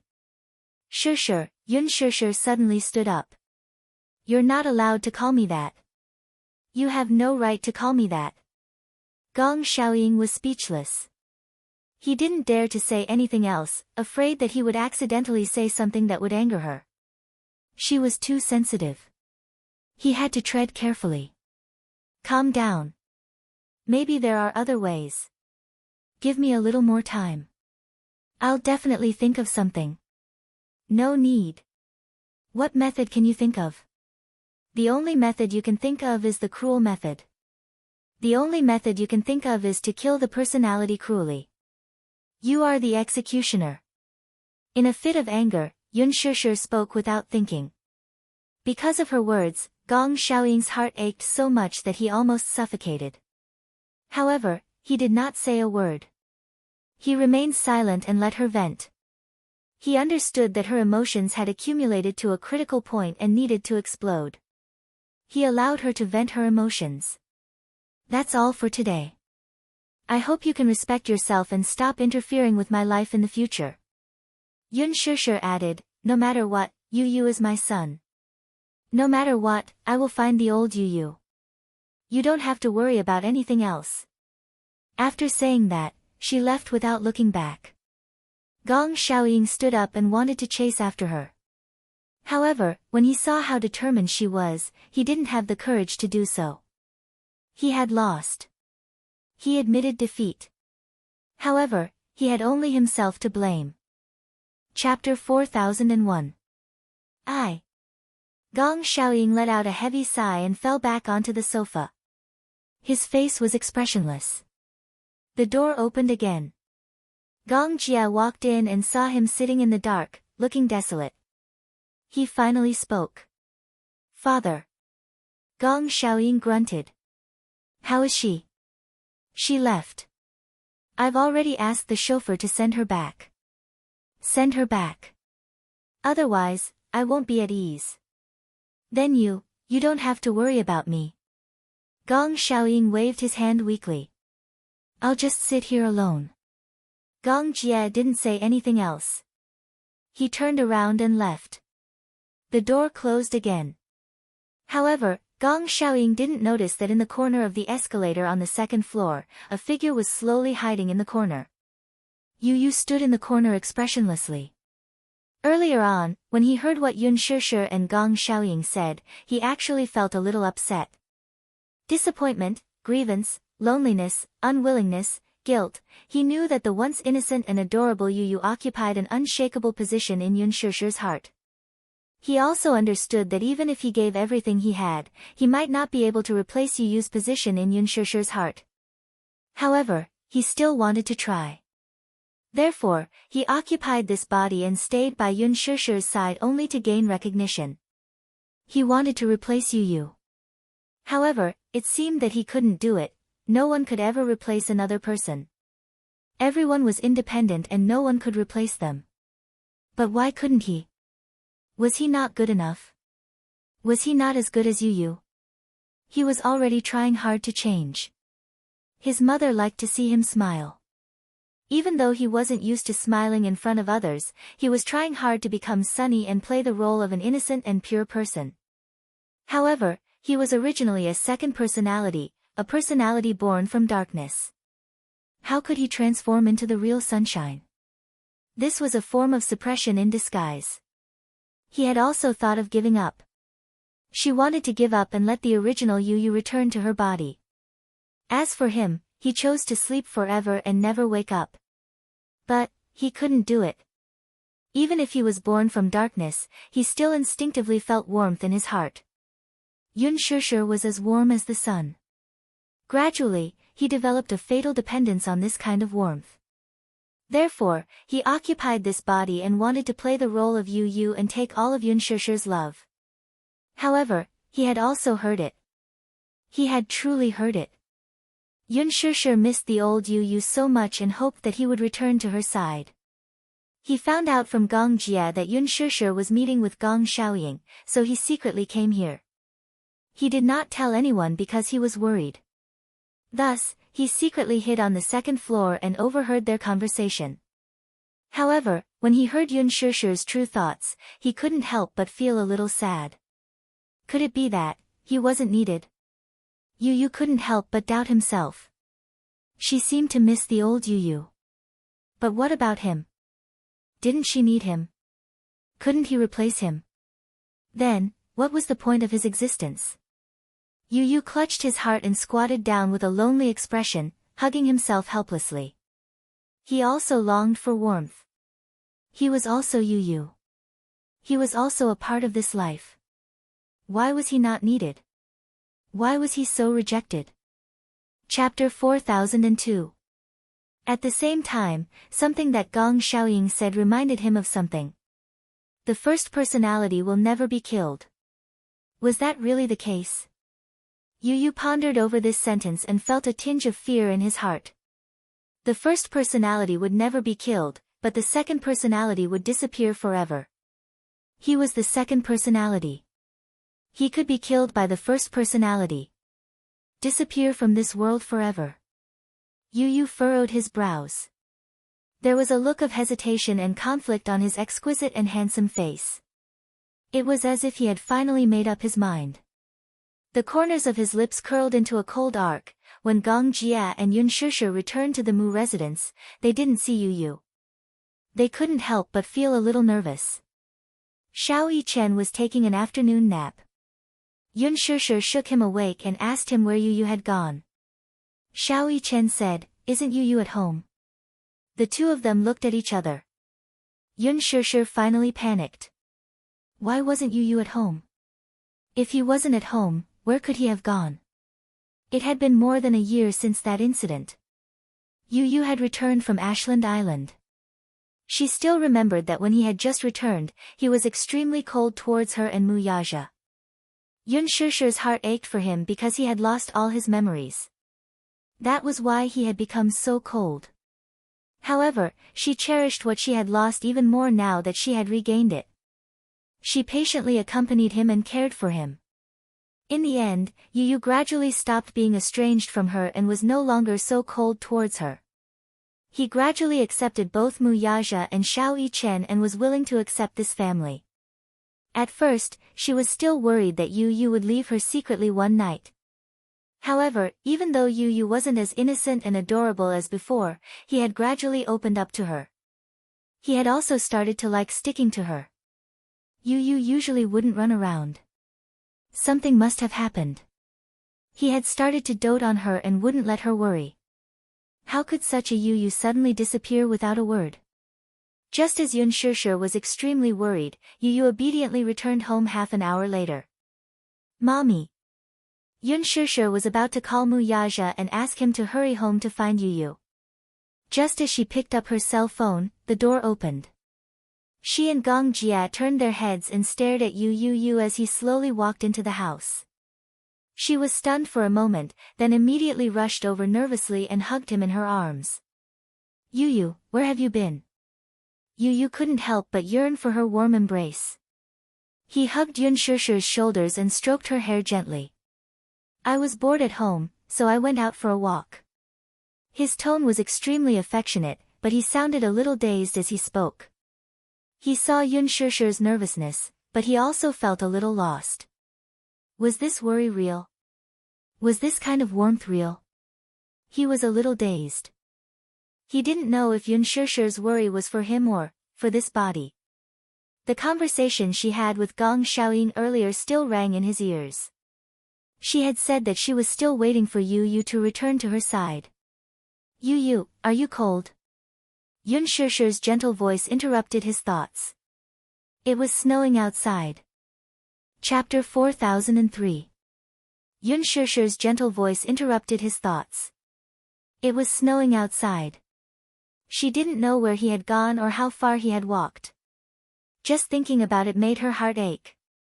Yun Shishir touched his little hand. It was icy cold. Her heart ached as she held it and rubbed it for him. Mommy. Yu Yu's lips curled into a smile as he turned to look at her. Yun Shishir had never seen Yu Yu smile so brightly and warmly. At least, she had never seen him smile so brightly since he had returned from Ashland Island. She caressed his cheek gently. What's the matter? Yu smiled and said, Mommy, if I had a wish list, would you fulfill all my wishes? Wish list? Yun Shishir was a little surprised. You have a wish list? Yeah. Yu nodded and said, yes. I have a lot of wishes. Mommy, are you willing to fulfill them? If Mommy can fulfill them, Mommy will definitely fulfill them. Yu's face broke into a rare smile. He pursed his lips and smiled shyly. However, he immediately regained his usual calm expression. Then you can't go back on your words. Yeah, when have I ever gone back on my words? Yun Shishir said as she kissed his rosy cheeks. At night, Xiao Chen walked into the room and saw Yu sitting on the bed. He was holding a notebook and scribbling with a fountain pen. Yu was used to using a fountain pen. The most surprising thing was that he had never practiced writing with a fountain pen before. However, his handwriting with a fountain pen was especially delicate and beautiful. Xiao Chen didn't know what he was scribbling on. He looked over curiously. However, Yu sensitively closed the notebook and glanced at him warily. What are you doing? Looking, what are you drawing? I'm drawing you.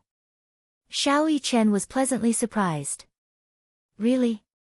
As he spoke, he reached out to snatch the notebook from Yu's hand.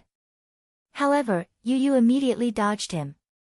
He picked up the notebook and slapped it hard on his forehead.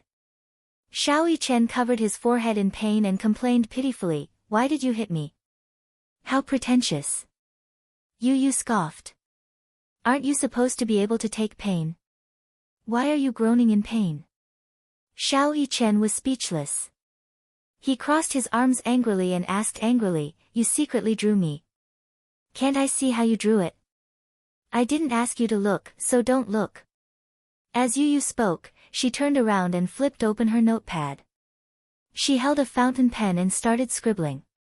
Seeing that Xiao Chen really didn't want to show it to him, Xiao Chen didn't want to be snubbed. He lay down on the bed and played games on his phone. Yu glanced sideways and looked deeply at Xiao Chen. Then, she quietly wrote on her notepad. I want to celebrate my birthday with Xiao Chen. Here. Yu handed an exquisite notebook to Yun Shishir. Yun Shishir was a little surprised. What's this? Yu's wish list. Yun Shishir couldn't help but laugh. She originally thought that he was just joking about his wish list. She didn't expect him to really come up with a wish list. She flipped to the first page. On the title page, Yu had drawn a cartoon version of his family photo. His drawing skills were exquisite, and the cartoon version was very casual. Chapter 4004. On the first item of the wish list, Yu wrote, I want Mommy to give me a morning kiss every morning and a good night kiss every night before I go to bed. Yun Shishir smiled, gently hugged the back of his neck, and gave him a kiss. Mwah. Good morning, Yu. Yu pursed his lips and blushed. He stood on his tiptoes and kissed her gently on the cheek. Good morning, Mommy. Yun Shishir immediately said, Good boy, Mommy will give you a morning kiss and a good night kiss every day until you get married. Okay. What's the second item? Yun Shishir looked down the list again. The second item was, say, I love you to Yu. Are all your wishes so simple? Yun Shishir muttered in her heart. This little guy was so easily contented. She hugged him and said, Yu, Mommy loves you. Mommy will always love you. When Yu heard this, the corners of his mouth finally broke into a warm smile. His heart was instantly filled with warmth. He snuggled up to Yun Shishir and rested his head on her knee. He just stayed by her side quietly. He wanted time to stop here and never leave again. He wanted to hug her like this and never let go of her. This warm embrace was the most difficult thing for him to let go of. However, he knew. He was very clear about it. Time would not stop here, and it would not stop at this moment. Therefore, he cherished every minute and every second in front of him. His docility and dependence made Yun Shishir feel tender affection for him. She hugged his back and slowly scanned through the wish list. 4. I want to build a snowman with mommy. 5. I want to celebrate Xiao Yichen's birthday with him. 6. I want to go to the amusement park with mommy and daddy. Gradually, Yun Shishir's nose began to ache for some reason. The list of wishes in Yu Yu's notebook was extremely simple, but almost every wish had something to do with her. At the same time, she felt an inexplicable sense of unease in her heart. This wish list actually made her feel a little heavy-hearted. It was as if Yu Yu would leave her if she fulfilled all the wishes on the list. She didn't know why she had such a thought. However, in the face of such an abnormal Yu Yu, she became very sensitive. In the past, Yu Yu would never take the initiative to stick to her. It was a feeling of having nothing to fear. It was as if a person's life was so long that there would always be many opportunities to accomplish many things. However, this wish list made Yun Shishir feel like Yu Yu was saying goodbye to her. It was as though he didn't have much time left with her. Therefore, he wanted to use the limited time he had to fulfill all his unfulfilled wishes and leave with no regrets. She didn't know why she had such a feeling. However, when she saw at the end of the wish list, take a family photo, her heart skipped a beat. She felt an inexplicable heartache. Why do you have this wish list? Yun Shishir asked tentatively. There are so many wishes. There's still a lot of time in the future. You don't have to rush to fulfill them now, right? Actually, they couldn't be considered wishes. Because this was something that she could easily do. For example, go to the amusement park, celebrate his birthday, or make a cake for him, for example, take a family photo. Chapter 4005. Yu Yu buried his little face in her embrace as he mumbled this under his breath. I want it. I want it. Yu Yu raised his head. His domineering tone was no different from Mu Yaja's. Yun Shishir was a little helpless, but she let him do as he pleased. Okay, then, when your daddy rests tomorrow, we'll take a family photo, okay? Okay. At night, when Mu Yaja returned home, Yun Shishir asked him to take 3 days off. Mu Yaja was a little surprised. What's the matter? Here. Yun Shishir smiled and handed him a notebook. This is Yu Yu's wish list. Take a look. Mu Yaja took the notebook and glanced at it, a little surprised. Wish list? Why did he make this list? I don't know. This guy has been a little strange since he came back yesterday, but no matter how I asked, he wouldn't tell me. He only said these wishes and wants me to fulfill them. Mu Yaja was a little stunned. He also felt that Yu Yu was a little strange, but looking at these wishes, he could actually fulfill them easily. He didn't say anything and just nodded. I'll take tomorrow off. You're asking for 3 days. Yu Yu said that he wants to go to the amusement park and celebrate Xiao Yichen's birthday. You can't be absent. Mu Yaja smiled and said indulgently, okay, I know. What else could be more important than his wife and son? Hence, the next day, Mu Yaja called Lu Jinyu and said that he wanted to take 3 days off. Although Mu Yaja was the chairman and CEO of Xinyu Financial Group, in the company, even if he was the one who set the rules, he himself was very strict with the rules. Just like the other employees, he would clock in and out and would never be absent from work, let alone be late and leave early. Originally, Mu Yaja had 7 days of annual leave to make up for. Lu Jinyu said that he got it, and for these few days, he would be in charge of everything. Yun Shishir had already contacted the photographer the night before, and she had also informed Gong Jia and Hua Jin. The photographer arrived very early and did makeup for Yun Shishir and Lisa. Hua Jin was the last to arrive.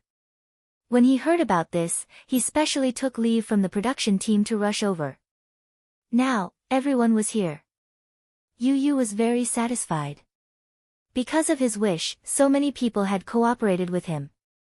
This made him feel incomparably warm. Yun Shishir had only put on light makeup, while Lisa had only tied up her hair. She looked refreshed and did not put on any extra makeup. The background was sitting in the garden. The camera and light board were set up, and there was a bench in front of the flower bed. The men were standing, and the women were sitting. Naturally, Yueyao was about to enter the scene as well. Yun Shishir meticulously dressed her up. She put on a red blouse and a furry hat for her. However, the little princess was still drinking yogurt and was about to start filming when Gong Jia carried her away. Now, he was too big of a movement, and the yogurt spilled on the ground. When the little princess saw this, her heart ached. As a little foodie, when she saw the yogurt spilled, she immediately lost her temper. She was so angry that she kicked Gong Jia, leaving footprints all over him. Gong Jia didn't know whether to laugh or cry. He didn't do it on purpose. He immediately bent down to kiss her. Wah! Yueyao's face was full of disdain. She was so angry that she slapped his face. Chapter 4006. Gong Jia didn't know whether to laugh or cry. He didn't do it on purpose and immediately bent down to kiss her. Yueyao was so angry that she slapped his face. She slapped Gong Jia's face with her little paws. The group of people laughed and rushed forward to coax the little princess in a hurry. They fought to take the little princess into their arms. Even though Gong Jia was covered in black shoe prints from Yueyao's kicks, he could not bear to give the little princess to anyone else. This was especially so when Hua Jin came to pick her up. He rolled his eyes at him fiercely. Yu stood at the side and watched quietly. In the past, he was not used to such a noisy scene. He liked quiet, but after returning to the Mu family, not only did he get used to it, but he also integrated into such an environment. She felt that the family was only warm enough when they were quarreling. However, all of this didn't belong to him. Yu said softly in his heart, "Give me a few more days. Give me a few more days and I'll return everything that belongs to you." Yun Shishir took Yueyao from Gong Jia's arms. After the little princess was coaxed, she stopped crying and stopped making a fuss. She quietly lay on Yun Shishir's shoulder. Her dark eyes were still filled with tears, and her eyelashes were wet. It made her look pitiful. Yu walked over and stood beside Yun Shishir. He looked up at Yueyao and suddenly smiled and opened his arms. "Brother, hug." Yueyao blinked. At first, she was reluctant and shrunk her neck. Yu smiled and reached out his fingers to gently pinch her cheeks and ruffle her hair.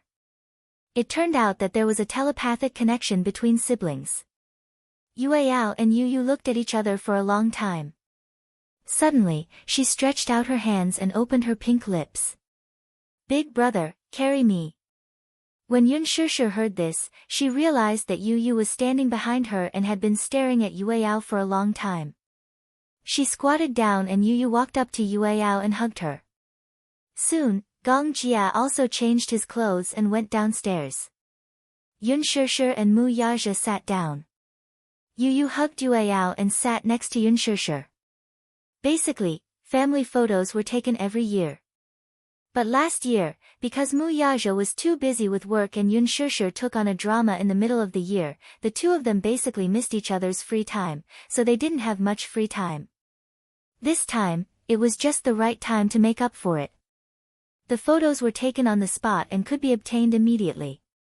One of them was enlarged, and the other was of normal size. They were placed in Yu's wish list. The so-called wish list was really simple and pure. For example, Yu wanted to celebrate Xiao Yichen's birthday with him. At the birthday party, he wanted to eat a cake personally made by Yun Shishir. Yun Shishir was worried about this. Although she would occasionally cook and bake, she would only stick to small cakes. She still felt a little guilty about making a proper birthday cake. Hence, the night before the birthday party, at 1:00 in the morning, she was still in the kitchen making the cake base. She had failed a few times before. It was either too hard or not fully cooked. It was because the proportions were not right. At 2:00 in the morning, the fresh cake base was finally out of the oven. Yun Shishir also made fresh cream, strawberries, and jam. Chapter 4007. At 2:00 in the morning, the fresh cake was finally ready. Yun Shishir whipped fresh cream, strawberries, and jam. In the middle of the night, Yu woke up and vaguely heard movement from the kitchen. He walked to the kitchen door in confusion, only to see Yun Shishir using the back of a knife to smooth out the cream on the cake. He couldn't help but be mesmerized. Yun Shishir was also immersed in making the cake, so she didn't notice the person standing at the door. Yu couldn't bear to disturb her, so he just watched as she smoothed out the cream, whipped the flowers, and embedded the slices of strawberries into the cake. He was about to go back to his room when he heard a surprised voice behind him. Yu? He turned around in surprise, only to see Yun Shishir turn around and look in his direction.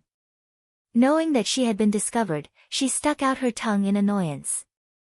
It's so late, aren't you going to sleep? Yu said, I'm going to pee. Have you peed?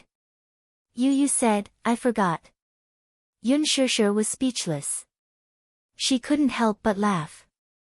Pinching his face, she said, hurry up and go pee. I want mommy to kiss me. Kiss me after you pee. Kiss me before I pee. Little Munchkin insisted and moved his face closer.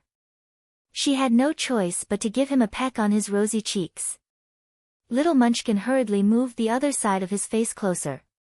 Full of anticipation, he hummed, here.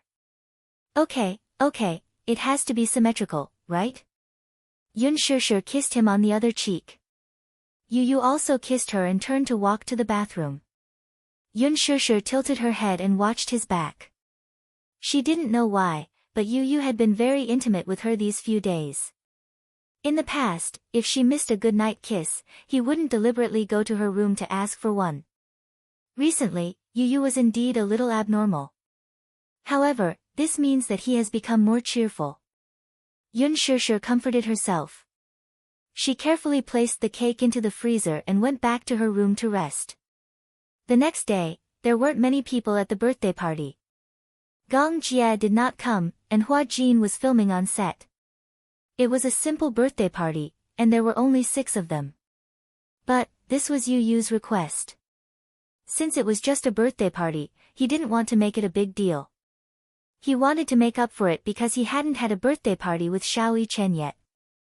They were twins born on the same day, but they didn't have the chance to celebrate their birthdays together, so they wanted to make up for it. When Yun Shishir pushed out the birthday cake that she had stayed up all night to make, Xiao Chen was pleasantly surprised. Yun Shishir explained, Yu said that he wanted to eat the birthday cake I made. But, come to think of it, this is the most successful cake I've ever made. If Yu didn't want to eat it, I probably wouldn't have tried to make it myself. Xiao Chen said with envy and jealousy, it's all thanks to Yu. Otherwise, I don't know when I'll be able to taste mommy's birthday cake. Mu Yaja also said seriously, in the family, only Yu and Yueyao have this privilege. The tone of their conversation is really sour. Yu muttered, they're jealous. Chapter 4008. Alright. Let's cut the cake. Yun Shishir passed the knife to Yu and let Xiao Chen hold Yu's hand. Be careful, okay, she reminded him. Yu held the knife while Xiao Chen held his hand. They evenly divided the cake into 2 halves and then into 6 equal pieces. Yu took the first bite. The sweet and creamy taste complemented the refreshing taste of the strawberries. It tasted delicious and was comparable to the cake made by a cake shop. Although it did not have the skills of a top-notch cake maker, the fact that it was personally made by Yun Shishir gave the birthday cake a special meaning. At night, Yu held on to his wish list and removed one of the items. Seeing that all his wishes were gradually being fulfilled and that only the amusement park item was left, he felt a sense of loss. In his dream, he woke up and realized that he was lying on the sea. Wave after wave hit his body, but he did not feel any pain. Yu stood up and saw that there was a black cage not far from the sea. A child in a white shirt was quietly curled up in the corner of the cage. He did not move at all. From afar, he looked like he was dead. He slowly stood up and walked toward the cage. When he stopped beside the cage, he raised his head and looked at the child curled up in the cage. He could not help but reach out to touch him. However, Just as his fingertips were about to touch the child's exposed and empty arm, he retracted his hand. Yu Yu pursed his lips and grabbed the edge of the cage expressionlessly. He exerted a little force and the cage instantly collapsed into ruins. This cage was the cage that imprisoned his first personality in his subconscious space. He was the only one who had the ability to open the cage. Now, he had broken the cage. In the ruins, the child in the white shirt gradually opened his eyes. He looked like he had been in a deep sleep for a long time. The blood in his body was frozen and he did not stand up for a long time. He was cold. He had been asleep for too long.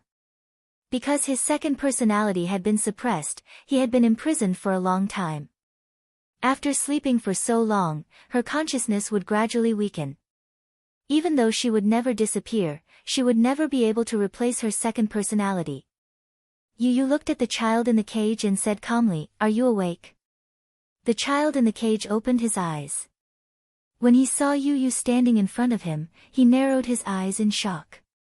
"It's you, it's me."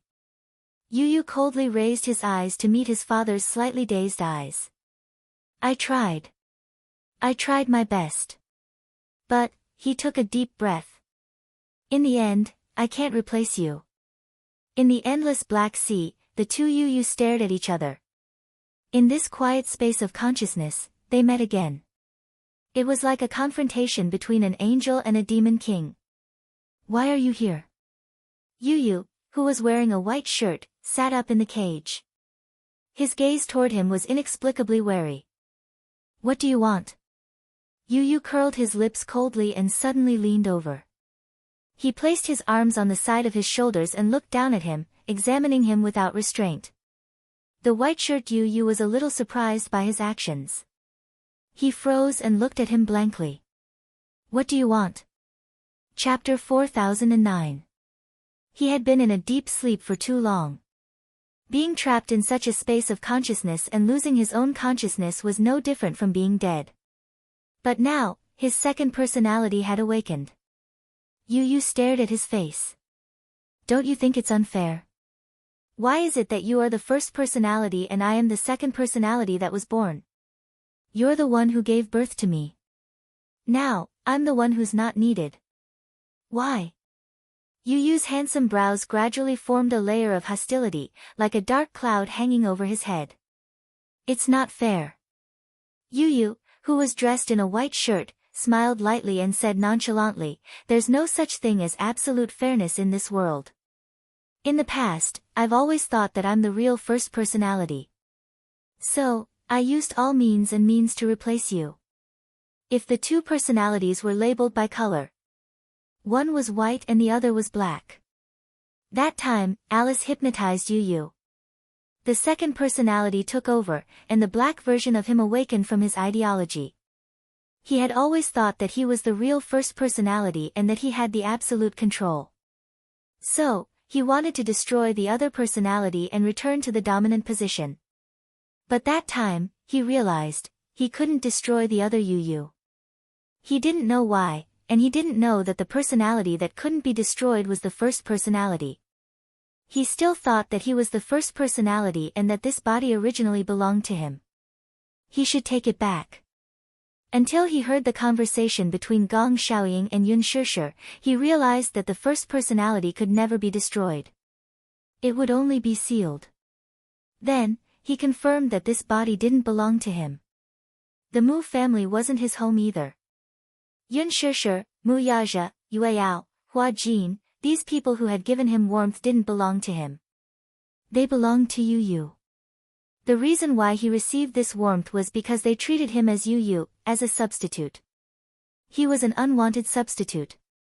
Then, he chose to give up. Otherwise, Mommy would be very sad. She wanted the old Yu Yu to come back to her, so he might as well fulfill her wish. He was willing to give up everything just to let the real Yu Yu return to Yun Shishir's side. He didn't deserve happiness. That was because he was born from darkness to begin with. Even if his heart was closer to sunlight, the child of darkness was not qualified to receive sunlight. Yu Yu smiled and abruptly clasped his brother's shoulder, swapping their positions.